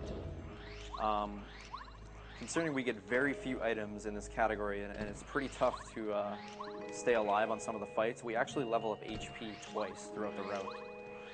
So my first level up is going to be right there because I need the HP for Crystal King, which is the next boss. So there's a door right there, which means there's a hole right here. And I'm going to get this badge called Triple Dip, which is going to be very useful on Final Bowser. So I'm just going to drop Bombette here, go around to the other side, and progress further. Alright, got around that guy just fine. And now this is where the trick of the palace is. This is called Cooper Skip. Like I was saying before, it's pretty much the same thing as the Bombette thing. I gotta find the real Cooper, so I mean, pretty tough, but I mean, I'm just gonna skip this instead. It saves about 15 seconds if I get it first try, but it's pretty precise, so I have a very weird setup I do.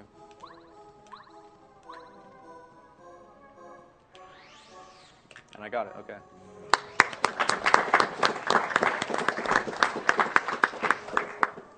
So that trick, there's like, I think it's like 2 pixels or something that you can actually do it on. The setup I do is very weird, but it works, so. Anyway, now I'm going to the other side, and this is going to be the same thing as before. I'm going to push a statue in this room, And what that's going to do is it's going to open up a hole on the other side again, which I need for a key. So I'm getting that gem and jelly right there, which I need for the Crystal King fight coming up. And I pushed that block out of the way without falling, which is good. Saved some time. And I opened up that hole when I pushed it, meaning the other side now has a hole as well.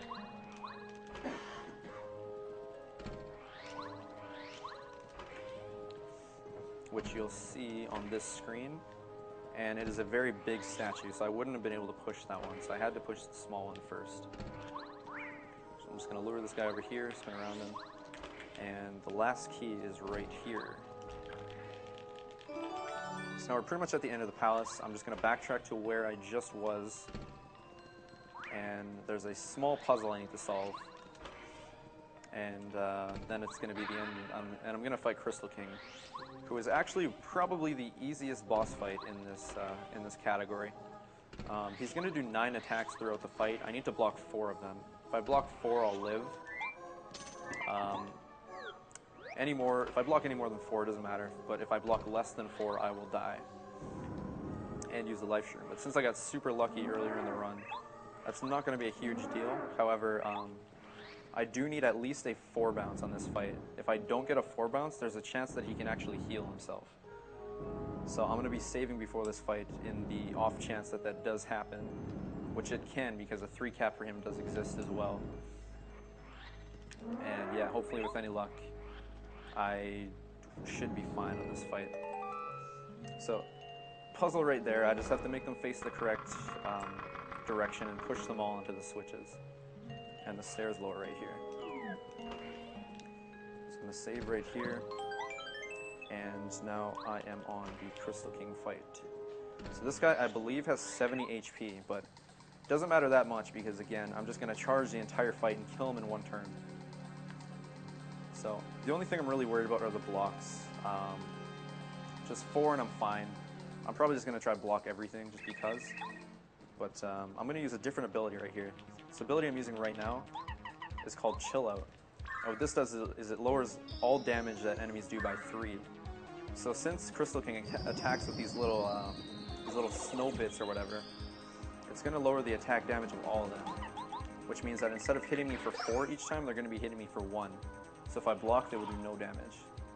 And I blocked all 3, which is good. So I need 1 more block for the rest of the fight. And I'm good. But for now, I'm just going to start charging up and do damage with Paracarry when I can. His attack is very fast, as you might have noticed. So I'm going to be using him on every boss fight from here on out. Charging again. And hopefully I'll get at least 1 block right here, and that means I'll live until I have to bounce. Which I did, okay. So now I need to eat this gem and jelly, which I just picked up because I need more FP to charge. More shell shots, and now this guy's, his chill out debuff or whatever is gonna fade. So now he's gonna actually start doing damage to me, but since I blocked enough attacks, it's not gonna be enough to kill me. So another charge right here. Another shell shot. And what I do here doesn't matter, I'm just gonna block them anyway. Or miss 1, fine. 1 more charge, and he's gonna summon bits again. And on this next turn, before I get attacked and killed, I'm gonna bounce. So I need a 4 here, so hopefully I do not get 3 cap, because that would be very bad.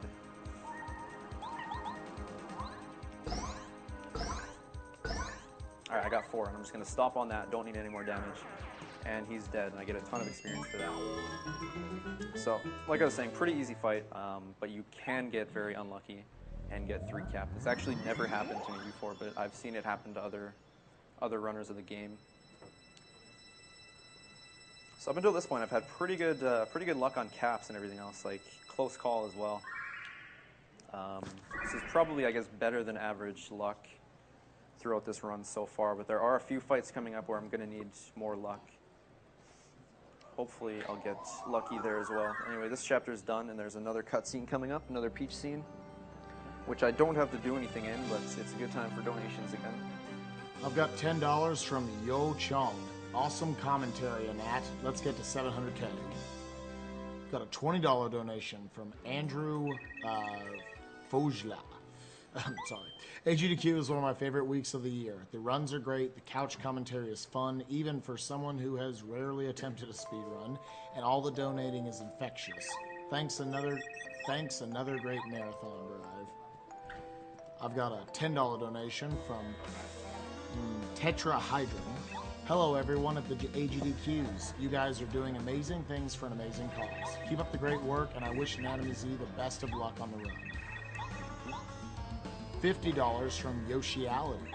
I've been watching as much as I can all week. You guys have fun. You guys have put on an amazing event. Here's hoping for many more great events in the future. Cosmos Wind Waker run. Hype! Got a $10 donation from Spancer. Both my grandfather and my aunt died to cancer. Therefore, I felt obliged to donate at least a little bit while my favorite N64 game is played. Thanks for all those awesome runs so far.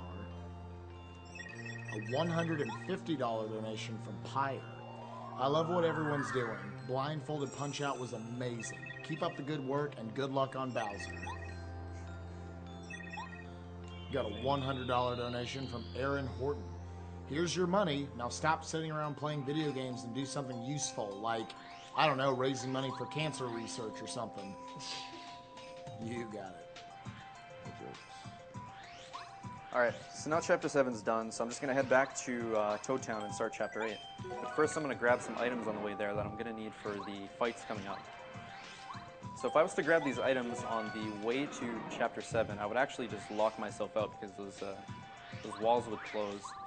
But I can grab them on the way back with no punishment, really. So I just gotta spin through everything here. That was good. Sometimes those guys can be pretty dangerous if they hit you. And this is all the stuff that I was supposed to do normally on the way in, but since I had the sushi glitch, I just was able to skip all this stuff. So there's a repel gel behind this tree right here. This is the third one I'm getting. And that will be the last one that I need.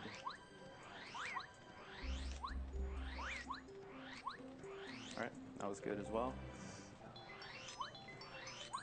So just going back the exact same way I came in, going through the blue house and back to Toad Town. I'm actually going to go back to Shooting Star Summit where I met the Star Spirits originally. And they're going to carry me up to Chapter 8.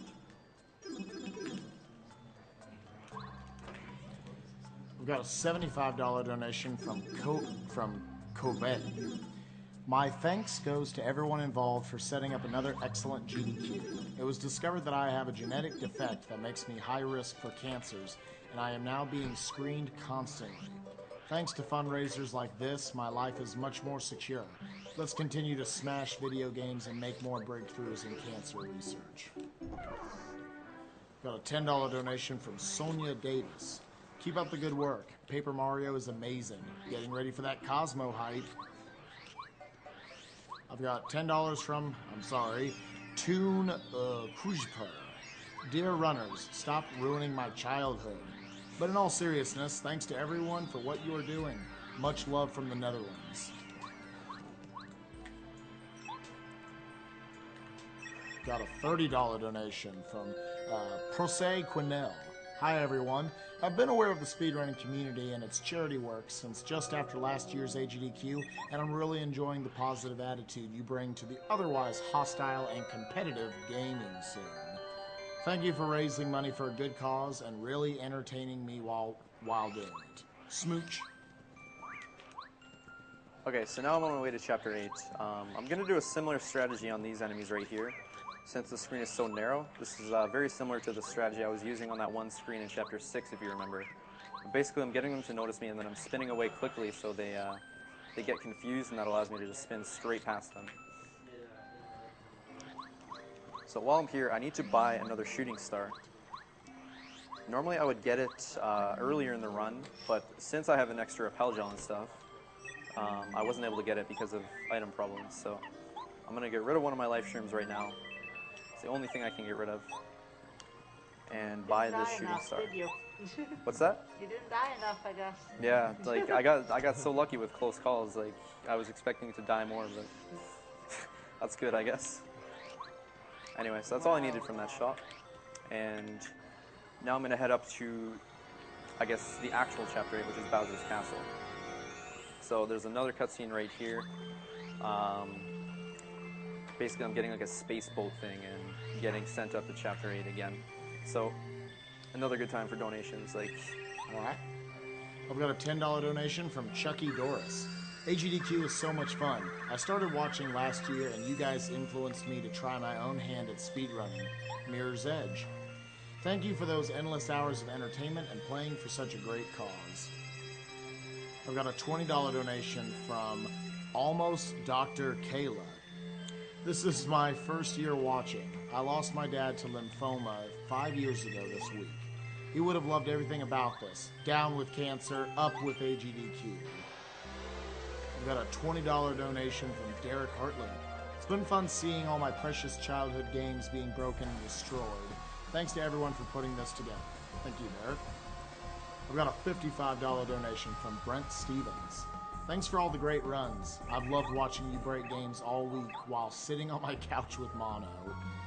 I'm sorry, I didn't mean to laugh at that. Okay, I couldn't decide on what to donate to, but now I know. Put this towards the having the guy on the couch in long sleeve shirt unbutton his top button. You're sitting on a couch, time to loosen up a bit. All right. It's getting hot in here with boss beat. $55 per button, sweet. All right. We'll see how long that goes. I'll see. How much you get? No. All right. I also got a $20 donation from Lena. You know, I'm just going to call you Razius. Thanks for the awesome marathon stream. Thank you. all right, so now I'm in Chapter 8, and first, sorry, there's a picture right there I'm laughing at. But, anyway, I'm using the Thunder Rage I picked up on the way back from Chapter 7, as well as Bombette's ability right here. These guys only have 8 HP, so I can kill them pretty easily. And this is also another forced battle, because this guy has a key like the guy in Chapter 1 did. So now I'm going inside, and at the end of this hallway there's going to be a door who I guess asked me if I want to keep going or whatever, something like that, but then he tricks me and makes me fall into a jail. But as you might remember with Bombette, there's always a way out of a jail, so I'll be able to get out of there and make my way back here. And that's where another big trick is coming up. It looks very small, but it's actually pretty big in this chapter. Alright, so first thing I'm going to do is get a life shroom from over here. Going to need a couple later on, so I'll get that right now. I might actually have to get rid of that because of item space, but we'll see. Alright, so I blew up the wall there, and now I'm just going to go this way and pull out Lackluster. Alright, so normally what you have to do in this chapter is you have to pretty much save everybody in the jail. And by doing that, you have to go through the basement of the chapter. But what I'm going to do, instead of doing that, is I'm going to do, I guess, like we don't even have a name for it. I'll just call it a block clip. And I'm going to be using the Ultra Boots, basically, to clip through a badge block. And that's going to allow me to skip the entire basement of this chapter. So like I was saying, this trick looks very small, but the amount of stuff it skips is it's pretty big. Yeah, it's a lot. Alright, so the block is right up here, so I just need to get in a specific spot. And I can clip through it like that. Now what I'm going to do is paracarry over to the side. And there's like an invisible thing there that I can go on. And now I'm back in the front entrance. So that skip right there saved probably like 10 minutes or something. Alright, now I'm just going back the way I came. Back down this hallway. And now this door is actually going to let me through for whatever reason. I don't know why he just doesn't drop the floor again, but he does. So I'm going through. And there's going to be a lot of clips coming up in the next couple of rooms here. They're going to be all Lackluster clips, which I did with Staircase Skip earlier. they're going to make these rooms pretty cool. So, all right. So normally what you have to do in these rooms is continually raise and lower the water in order to get the key at the top, and then lower the water again to open the door. But what I'm going to do here is, this is very minor, this saves seconds, but I'm going to lackluster clip on the edge over here, and what that's going to allow me to do is that. So now I'm walking on water. So normally you'd have to swim, but doing this is a little bit faster. I'm just going to clip back in bounds right here. Like that. That lowers the switch, and now I'm on the top floor. So I need to raise the water one more time. I'm going to blow up this wall right here, and there's another switch on top of this block. And this is another reason why the ultra boots are unskippable, because you'd have no way to reach that block if you didn't have them. So I got to go all the way over to this chain, and this is going to raise the water all the way to the top floor. So after I get the key here, normally, like I was saying, you'd have to lower the water again all the way to the bottom, but instead I'm going to do a series of lackluster clips, and you'll see.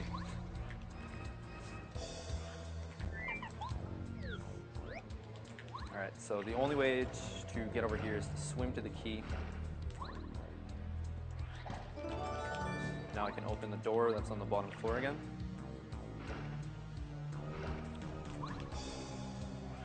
So I'm going to go in here, and instead of lowering the water,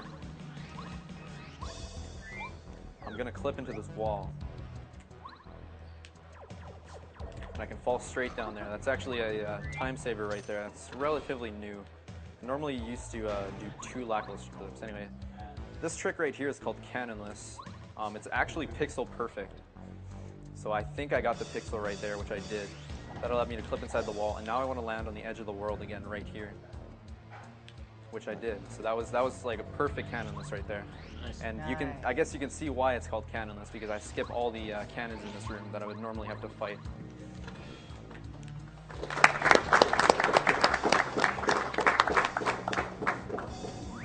Alright, hopefully this guy right here doesn't hit me. He can actually hit you if you're really unlucky, but yeah, got lucky there. So there's a strat coming up in this room for a hammer bro. This room actually used to be very dangerous, but thanks to a runner named Sabby, he found this strat where you can actually drag this hammer bro away, way over there like that, and by the time he gets back, I should be able to get through the door like that. All right, and that is like actually a major strat, because that guy right there, what we used to do is we used to just go up to the block and start pushing it. So we're invincible while we're pushing the block. But the thing is, that guy, he just turrets hammers at you the whole time. So if you're unlucky, which happens a lot on that guy, he can actually first strike you right out of that pushing animation. And what would happen is you get in an encounter, and since I'm in Chapter 8 at a very low level, the run meter starts out extremely low, and it's impossible to mash it all the way. So if I was to get in an encounter there, I might actually just like die. I've actually lost runs on world record pace to that guy before we actually had a strat for him. Alright, so this quiz right here, it's always the same. It's always 1, 1, 2, 1, 1. The order never changes. He's basically asking me specific questions, like how many of the blue shy guy, for example. And I can't read Japanese, I just have it memorized. But yeah, it's always 1, 1, 2, 1, 1. So this is going to take another minute or so. So another good time for donations. I've got a $20 donation from Philip Taylor. Awesome commentary. All right, thank you. We got a $20 donation from a lot of characters not being read, but I will try this. Or I'm just going to say Zeppelin. Yeah, that's a hello, the French community. Got a $100 donation from Joseph Kerwin. You guys are all great. Heart. A $10 donation from Preston Stutzman. Though I didn't lose my mother to cancer, it's still something nobody should go through. Shoutouts to my favorite streamers, Pi, Almo, Stiv, and Flair. Love, crew. We've got a $10 donation from Okami163.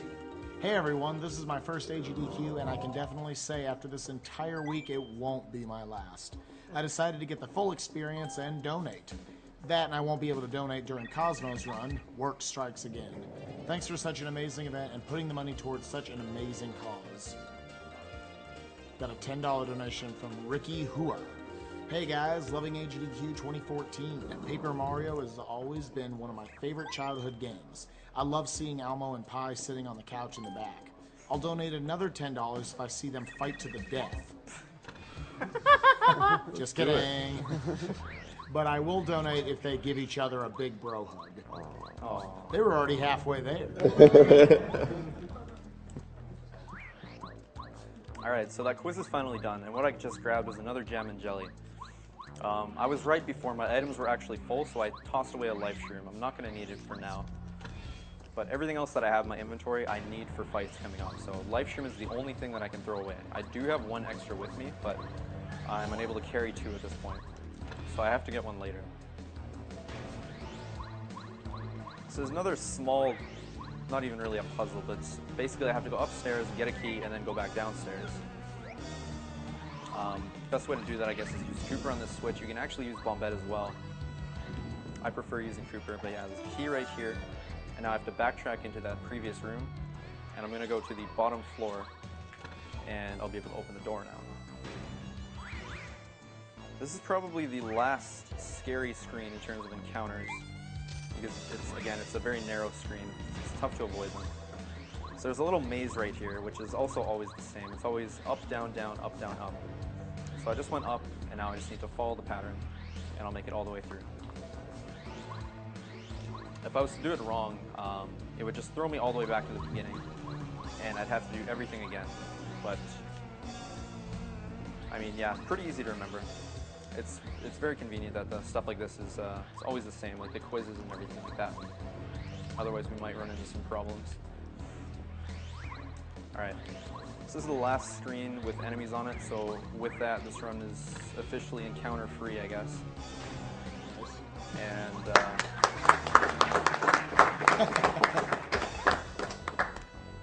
Alright, so now I'm talking to Princess Peach, except it's not actually Princess Peach.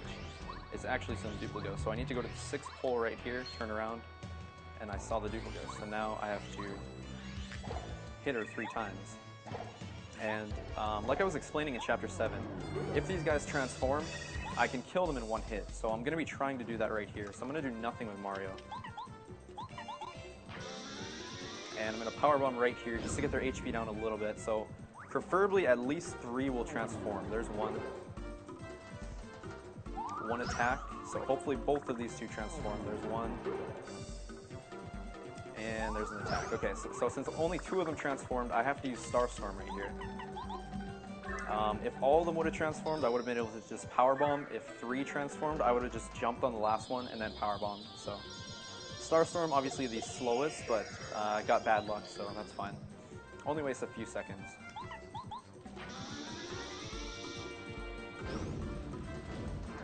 Alright, so I'm going to level again right here, and this is going to be another FP level up. Reason being, it's going to make Hallway Bowser and the next Junior Troopa fight a lot easier. So I'm going to switch to Parakarry before this fight, and going into Junior Troopa. This fight is it's a very big fight in any percent. If this fight goes well for you, you're pretty much good to go, but if it goes badly, there's not a lot you can do. I'm going to lose a life shroom unless I get a close call, which, I mean, at the rate I'm going, it might happen. But yeah, I need to block every single attack. And on top of that, I need to get a 5 bounce at the end. So if I'm unlucky and get a 4 cap, I'll be losing a life shroom on this fight, more than likely.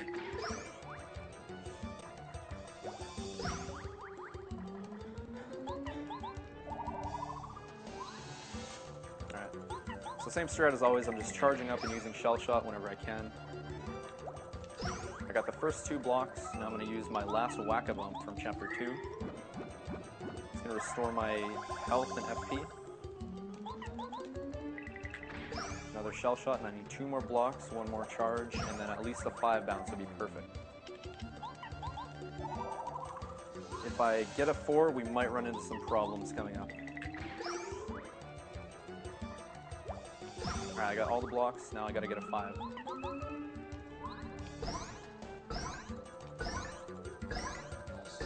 Perfect, 6, that's a perfect fight. All right, that's really good. Very well. So the reason that's so important is it allowed me to hang on to the life shroom that I have. I need a life shroom for Final Bowser. And there's another one I can get inside the castle, but I also have another kind of difficult fight coming up that we just call Hallway Bowser. I can lose a life shroom there very easily as well. So if I was to lose a life shroom on Junior Troopa and then another life shroom on Hallway Bowser, it would actually be impossible for me to kill Final Bowser. So I would have had to reset or something like that. So I got lucky, and that's not going to be the case. But I'm going to save anyway, just in case something crazy happens. And now I'm going to go into a section of this castle, which is the library. And that's going to have the life shroom, and it's also going to have another badge called Power Rush. And what Power Rush does is it increases my damage by 2 whenever I'm in danger, which is 5 or less HP. So I'm only going to be using it for this fight, but it makes this fight a lot safer. So there's my life shroom, and Power Rush is right here. So I'm just going to equip it over close call right now. Like that. And if I get into danger on this fight, which I should, I'll be able to do a lot more damage than normal. So the thing that's dangerous about Bowser in this game is that his attacks can be hard to block. And his attacks are RNG as well. He has 3 attacks. He has Fire, Claw, and Stomp. Fire does 8 normally, 7 blocked. Claw, I believe, does 6. It also poisons you if you don't block it. It does 5 blocked. And there's Stomp. Stomp does 6, 5 blocked, and if you miss the block, you'll either lose your items, your jump, or your hammer ability for a few turns. So that's going to be very important on these 2 fights. Alright, this first turn, he's giving me Claw. And I got poisoned. That is very bad. Alright. So it's not a huge deal, but I'm hoping he gives me Claw or Stomp on the next turn. If he gives me Fire, I'm going to die, which isn't the end of the world because I do have a life shroom. But I would like to hang on to it. Alright, so this fight is always the same as well. He's going to star out in this turn, and I'm going to remove it and do a little bit more damage.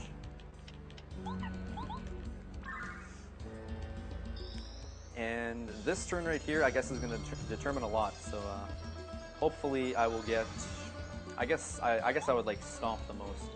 Fire is going to instantly kill me, and Claw, I believe I'll die from poison damage. I could be wrong. He's giving me Claw, and I blocked it, so I'm going to live. Alright, so now I need a 4 bounce right here. That would be ideal. And I got it. Okay, good. That was a good fight as well. I missed the first block, but it was fine because he gave me another Claw. Alright, so this is my last level up, so I'm going to level up HP again to 20. And the reason for that is that Bowser's attacks get a lot stronger on the final fight.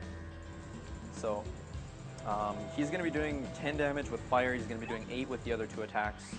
Obviously 1 less if I block them. And there are some very important mechanics in that fight, which I'll explain in a little bit. But yeah, the amount of health I have right now is very important because I want to be able to get into danger on that fight. If I don't get into danger, he actually has a chance to heal himself. So pretty much the goal of this whole fight is to get into danger and then stay in danger for as long as I can. So to do that, I'm going to be abusing the repel gels that I got throughout the run earlier. Alright, I'm also going to switch my badges right here. I only need 2. I'm going to use Mega Jump and Triple Dip, which I both picked up in Chapter 7. Triple Dip, like I said before, it lets me use 3 items at once, and Mega Jump is just a powered up jump attack. Alright. So that's all I need. They cost 3 BP each. I have 6 total, so that's all I can use. So this fight, it's definitely the hardest fight of the game normally. It's very easy to lose a run to this fight. I've lost tons of record pace runs to this fight. Fortunately though, I am using a different route than normal with marathons for marathon, but I have an extra repel gel than I usually get. So hopefully with that, this fight should be a lot easier, but basically the way this fight goes normally is that if I miss like a single block, it's a reset, so. there's an attack later on in the fight that we call the wave. What it does is it damages my partner. If I don't block it, my partner is out for 3 turns, which means I lose 12 damage total. So generally, that is the end of your run if you miss blocking that. But with the extra repel gel, I should be okay. So the first phase, there's not much going on. There's just 2 turns, so I'm going to do Mega Jump and Shell Shot on both turns. And an interesting thing is that when I do Shell Shot, I can actually just flick the control stick. Bowser's hitbox is so big that no matter where it is on the screen, you will always hit him with Shell Shot. Alright, so now he powered up, so I'm just going to attempt to get rid of it,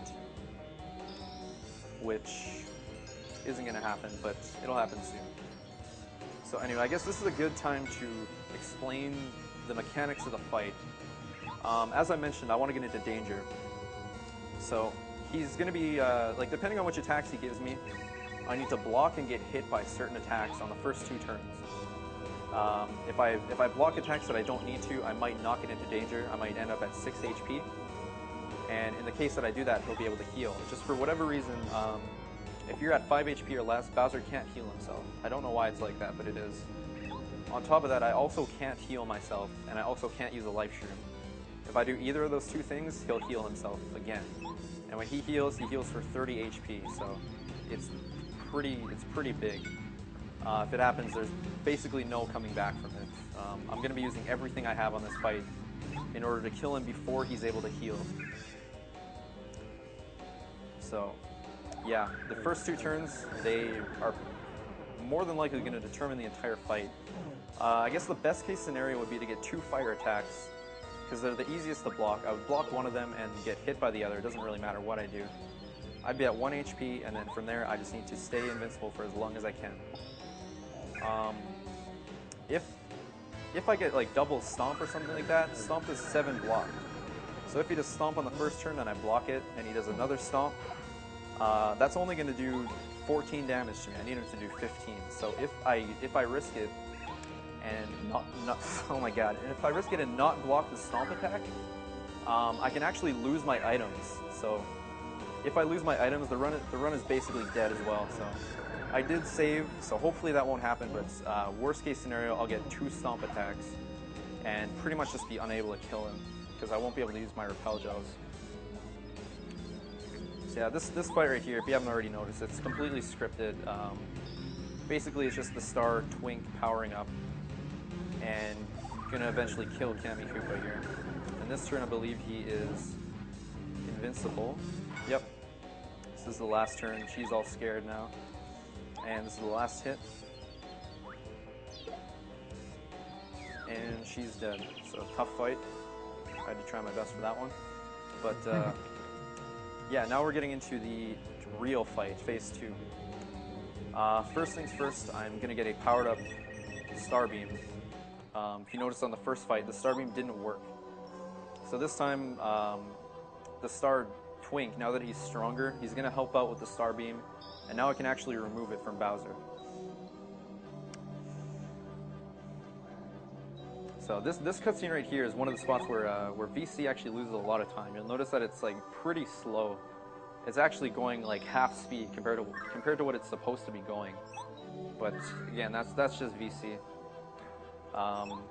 If you compared this cutscene with N64, you'd be pretty surprised at how fast the N64 one goes. So yeah, super laggy right here. And scariest fight. Here we go. What's going on? Alright, so first things first, I gotta remove his beam. Which I'm gonna do right here. And then after this, I'm gonna shell shot. So this is where his attacks come into play. I need him to give me 2 attacks that are gonna get me into danger, and preferably aren't hard to block, like Claw. Claw, I'd say, is the hardest to block. Fire and Stomp are both pretty easy. Alright, let's see what he wants to do. This is Stomp. And I blocked it. Okay, so now the next attack is pretty important. Like I was mentioning, if he gives me Stomp again, that is pretty much the worst possible luck I can get. I'm going to have to purposely not block it in order to get into danger, and there's a 1 in 3 chance that I'll lose my items. So hopefully I get Claw or Fire right here, and I'll get into danger and not lose my items or anything. So I got Fire, which is perfect. So now, as you can see, I'm at 4 HP or danger. So now what I'm going to do is start abusing my repel gels. And I'm going to be doing this for the rest of the fight. So I'm going to be using those shooting stars I got earlier along with my repel gels to deal some extra damage here. So I'm pretty much on a time limit at this point for how long I can stay alive with all my repel gels. Alright, one more shell shot right here. Now Bowser can do some stuff to determine how the fight goes again. Like right here, he's using his star beam again. It's a turn 3 beam. He can do it on turns 3, 4, 5, 6, and 7. 3, 4, and 5 are most common, but anyway, I'm going to get rid of it again. I'm lucky because I still have my repel gel on. Sometimes if he does it on turn 4, I would actually have to repel gel and then do nothing with my partner because I wouldn't be able to do any damage. So I was kind of lucky that it was a turn 3, but he might be able to star beam again in the fight. Alright, let's see what he wants to do. So this is the wave attack.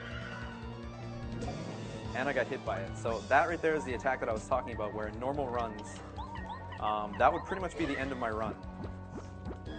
But fortunately, since I have extra repel gels, I'm going to be able to live a lot longer. So even though my partner is out and I'm losing 12 damage, I should still be okay.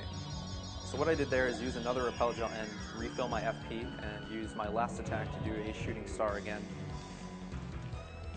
Alright, so he stomped. Now from here I'm at the point where I'm just going to start spamming Mega Jump and Shell Shock in every single turn until my FP runs out, and then I'm going to have to start using Star Storm. So another one right, no, this is a repel gel actually. Should I triple? No. I'm just going to repel gel right here. I could have triple dipped for extra 6 damage, but I'm just going to repel gel by itself. And he's using beam again, so this is the second time he's used beam in the fight. But again, I have repel gel on right now, so I can get rid of it. And I'll be able to do some extra damage with my partner again next turn. One thing I'm worried about is if he does wave again and I don't block it, I'm going to lose another 12 damage. So I'm hoping either I block it or he doesn't do it again. I should be fine no matter what, but yeah, best case scenario, he just doesn't use wave again. There's wave. Oh man, alright, I missed both, so that's kind of bad. Alright, so I Mega Jump him right here, and I have one more turn left basically. So I'm dying right here. And hopefully he only has 8 HP left. That's all I can do. If this does not kill him, he is going to heal. There's a very high chance he will heal, so hopefully this will kill.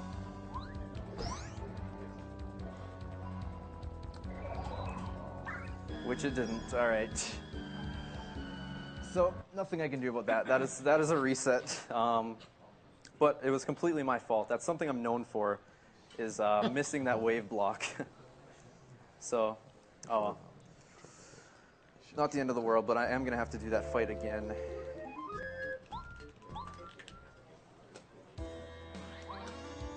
So that's pretty much like the worst thing that could have possibly happened there. Like I was saying, he beamed twice, and he used wave twice, which is extremely rare, but I guess I got so lucky earlier in the run that I deserved some bad luck.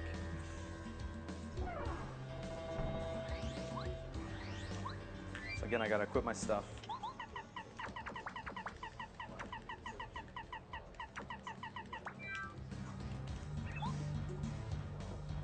Alright, I gotta do everything again. So, if you got donations, good time again. Sure. Certainly have plenty of those. I want to once again thank you guys for sending so much in. We've crossed over $695,000 now.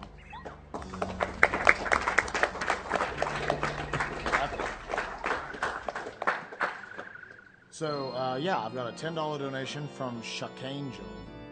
Yep, I said it right. Amazing runs, guys. One of my best friends has fought cancer for 5 years now, and she sends you her best wishes and thanks. Keep it up. Got a $20 donation from Under 9,000. This marathon has been so amazing, guys. With events like this, cancer is going to be history. I'm so sad that it's already almost over, but then I remember that Wind Waker and Chrono Trigger are coming up. Best day ever? I think so. Put this donation towards the runner's choice. I've got $83.83 from Cole Foreman. Happy Saturday, folks. It's been a fun and amazing week. $15 from B-S. Hello from France. Love you all. I want some clappas for all the runners and all the staff of AGDQ. You guys are awesome. apart. Almost 700K. That's amazing.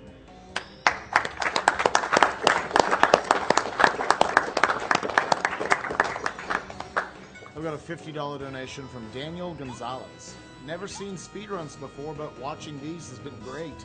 Recently, my cousin was diagnosed with leukemia, and he has so far been able to beat it. So happy to see events like this raising so much money for the cause. I've got a $5 donation from Seffi Woot. This is for Blue Glass to stand up, take his glasses off, point at the camera, and say, "This is for you, baby."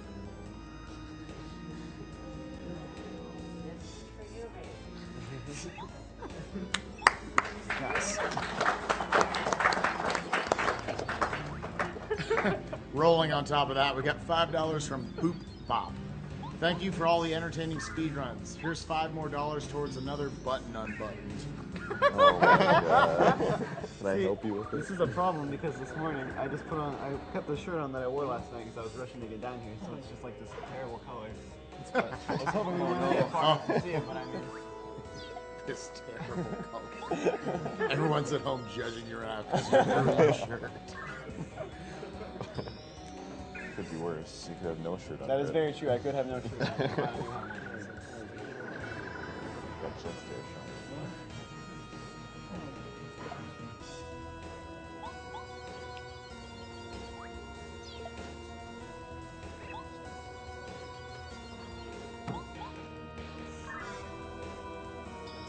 All right, so hopefully this time around, things will be a little bit different. So yeah, that last wave was definitely all my fault. I missed both of those wave blocks, which is very bad. And on top of that, I think I made a bad decision on one of the later turns when I just used a repel gel and didn't use a shooting star.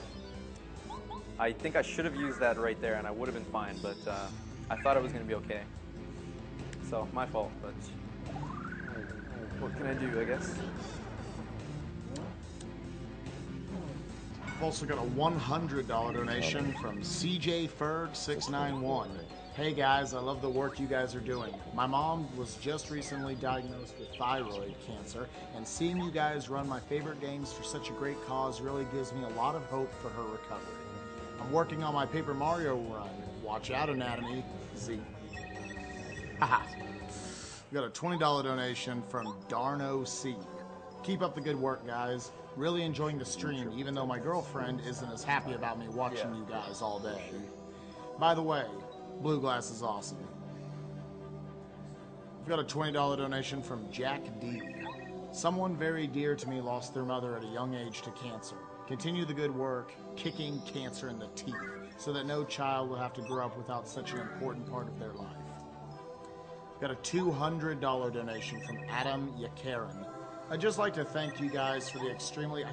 This music in the background is so holy.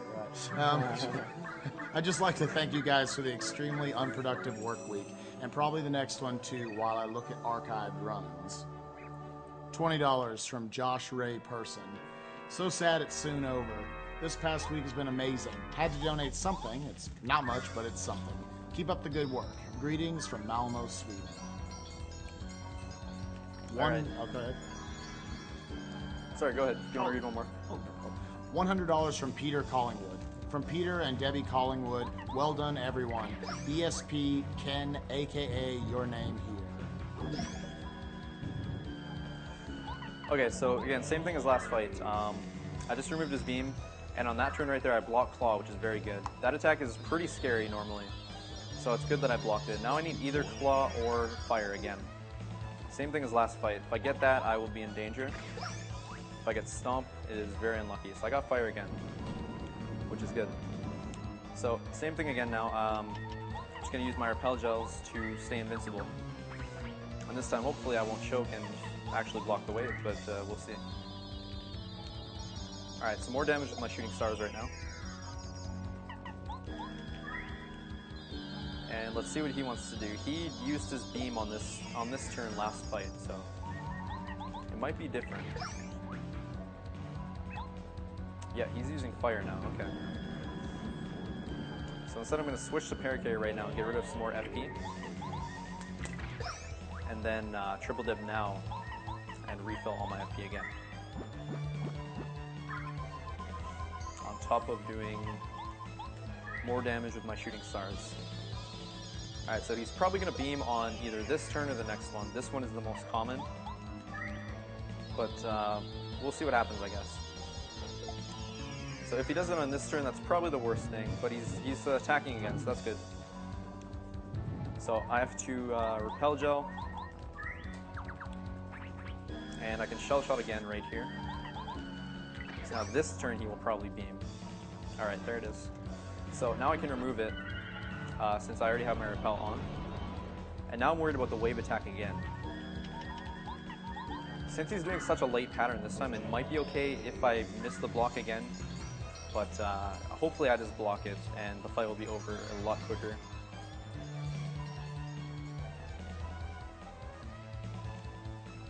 Alright, let's see what he wants to do. Nope, he's doing a lightning attack, so this one doesn't do anything. I already have Repel on, so that's fine. I'm going to put my last Repel on right now.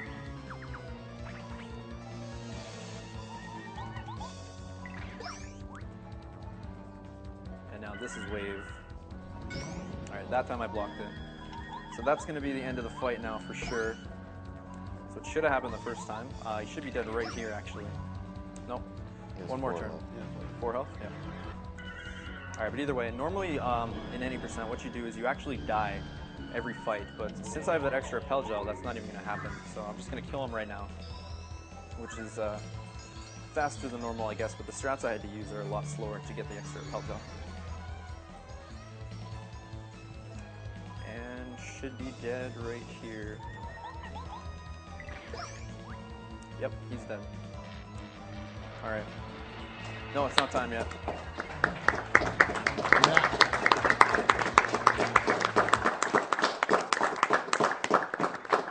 Sorry, I should have mentioned that, but it's not time yet. There's a little bit of stuff left, and I have to fulfill the donation incentive. So there's a little bit more to go. But anyway, yeah, that was a good second fight. That should have happened the first time, but it's whatever. Unfortunate, but yeah. Anyway, that's Paper Mario. So I hope you guys enjoyed the run, other than a huge choke at the end. But what can you do? Anyway, I just want to give a shout out to a few of the other people in the Paper Mario community. First of all, Rob Dog and Bone Crusher. Most of the tricks you saw in this run were discovered by them. Without them, this game would still probably be around like the 4-hour mark, more than likely. So, huge shout out to them for discovering a lot of the glitches. Also, Flare, still here? Yeah, Flare right back there. Headstrong. Just all the other runners, like all the new runners. We got Pi over here, we got Elmo. Bosby, who's done a run. I actually have the worst time on the leaderboard. Yeah. Yeah, just like I know there's a bunch of other runners watching at home. So like we got Juicy, Ishnism, Geminio, Giga, DSY7, Stealthy. I'm sorry if I missed anyone, but yeah, I don't have a list or anything.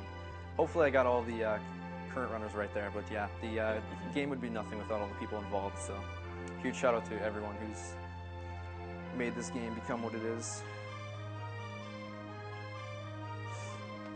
So anyway, we recently changed the timing of this game. We used to time all the way to the end of the credits, but recently we decided it was kind of pointless because the credits are 9 minutes long.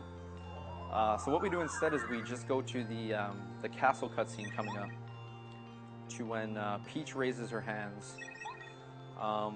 The reason we do that instead of just stopping at the Star Rod is there's actually movement coming up that I have to still do, as well as a skip. The skip is called Luigi Skip, and basically what happens is if I do the skip, it saves like 10 seconds or something. Luigi doesn't get to come to the party at the end of the game. So there was a donation incentive I added yesterday for Luigi to come to the party. So that was met. So I'm purposely going to fail the skip, and Luigi gets to come hang out. Yeah.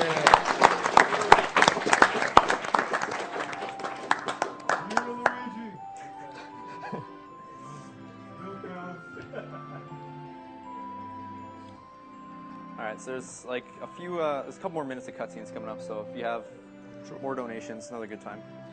Got a $10 donation from Yannick Jaigel. I've been watching for all the week. I lost my grandfather to lung cancer when I was very young, so I hope this helps. Keep it up. The end goal's near. Got a $20 donation from Suki Kaji. So hyped for the finale runs tonight. You guys are amazing for doing this for such a great cause. $50 from Yu-Ho. Hello everyone. I've been following AGDQ and other speedrunning marathons since last year, and this is the first time I'm donating. It simply is commendable that you are all using those well-earned skills for a great cause. After hearing many of the donation comments, I find myself lucky to have been spared the ravages of cancer. This money goes to the ones who were less fortunate. Godspeed. $20 from Cam Rosie. Loving watching AGDQ this year. Keep up all the great work. $10 from Jessica Cantaloupe. This is for all the people touched by cancer. Paper Mario is one of my all-time favorite games. I'm so happy you streamed it for AGDQ. Good luck and thank you, everyone. $100 from Sweetie and Cakes. From Sweden, with love, thank you all for a great event. The Punch-Out runs blew us away. Can't wait for the next AGDQ. P.S. Liked the segment of Awful Games Done Quick. $50 from Veray. Keep up the good work, guys. $13.37 from Kai Kubasta. Thanks for the great speedruns. $50 from Mike Lorenzen. Thanks for an amazing marathon. Gimme the Majora's Mask bundle. Alright, so I'm pretty much at the end of these cutscenes now, and this is where Luigi skip would happen. It's not even really like a trick. It's very easy to do. All you do is just hold down on your control stick during the next cutscene. And for whatever reason, they give you control of Mario before you're all the way down the pipe. So what that would do is skip the cutscene on the next screen because Luigi doesn't actually make it through the pipe. So usually I'm just instinctively holding down at this point, waiting for the next screen. But instead I'm not even gonna like put my hand on the controller because I need to fail this to meet the incentive. So it's gonna happen right away. Otherwise, you'd have to redo the Bowser fight. Oh, don't do that. Oh, don't do that. All right, so right here, that's what I was saying. If I was doing a run, I'd just be holding down, and I'd go down the pipe early. But instead, I'm letting Luigi come too. Oh. So that was a small cutscene right here, and he gets to come hang out. So now I have to move all the way to the castle. And time is going to come up at the end of this cutscene coming up here. Basically, Peach is going to look like she's praying or something, and then there's 2 more text boxes, and she's going to raise her hands. When she raises her hands, that's time.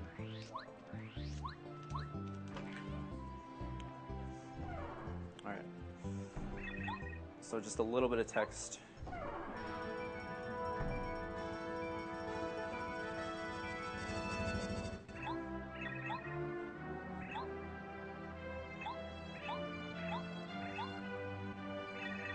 Alright, 2 more text boxes, and time.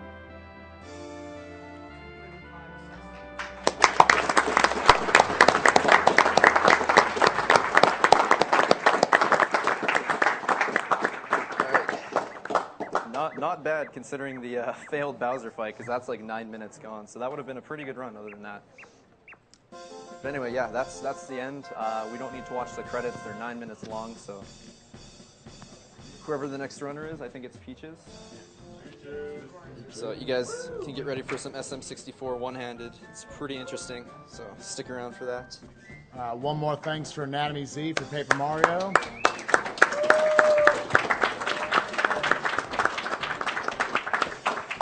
As he already mentioned, next up we got Peaches playing Super Mario 64 with one hand. We're going to take a quick commercial break and we'll be right back.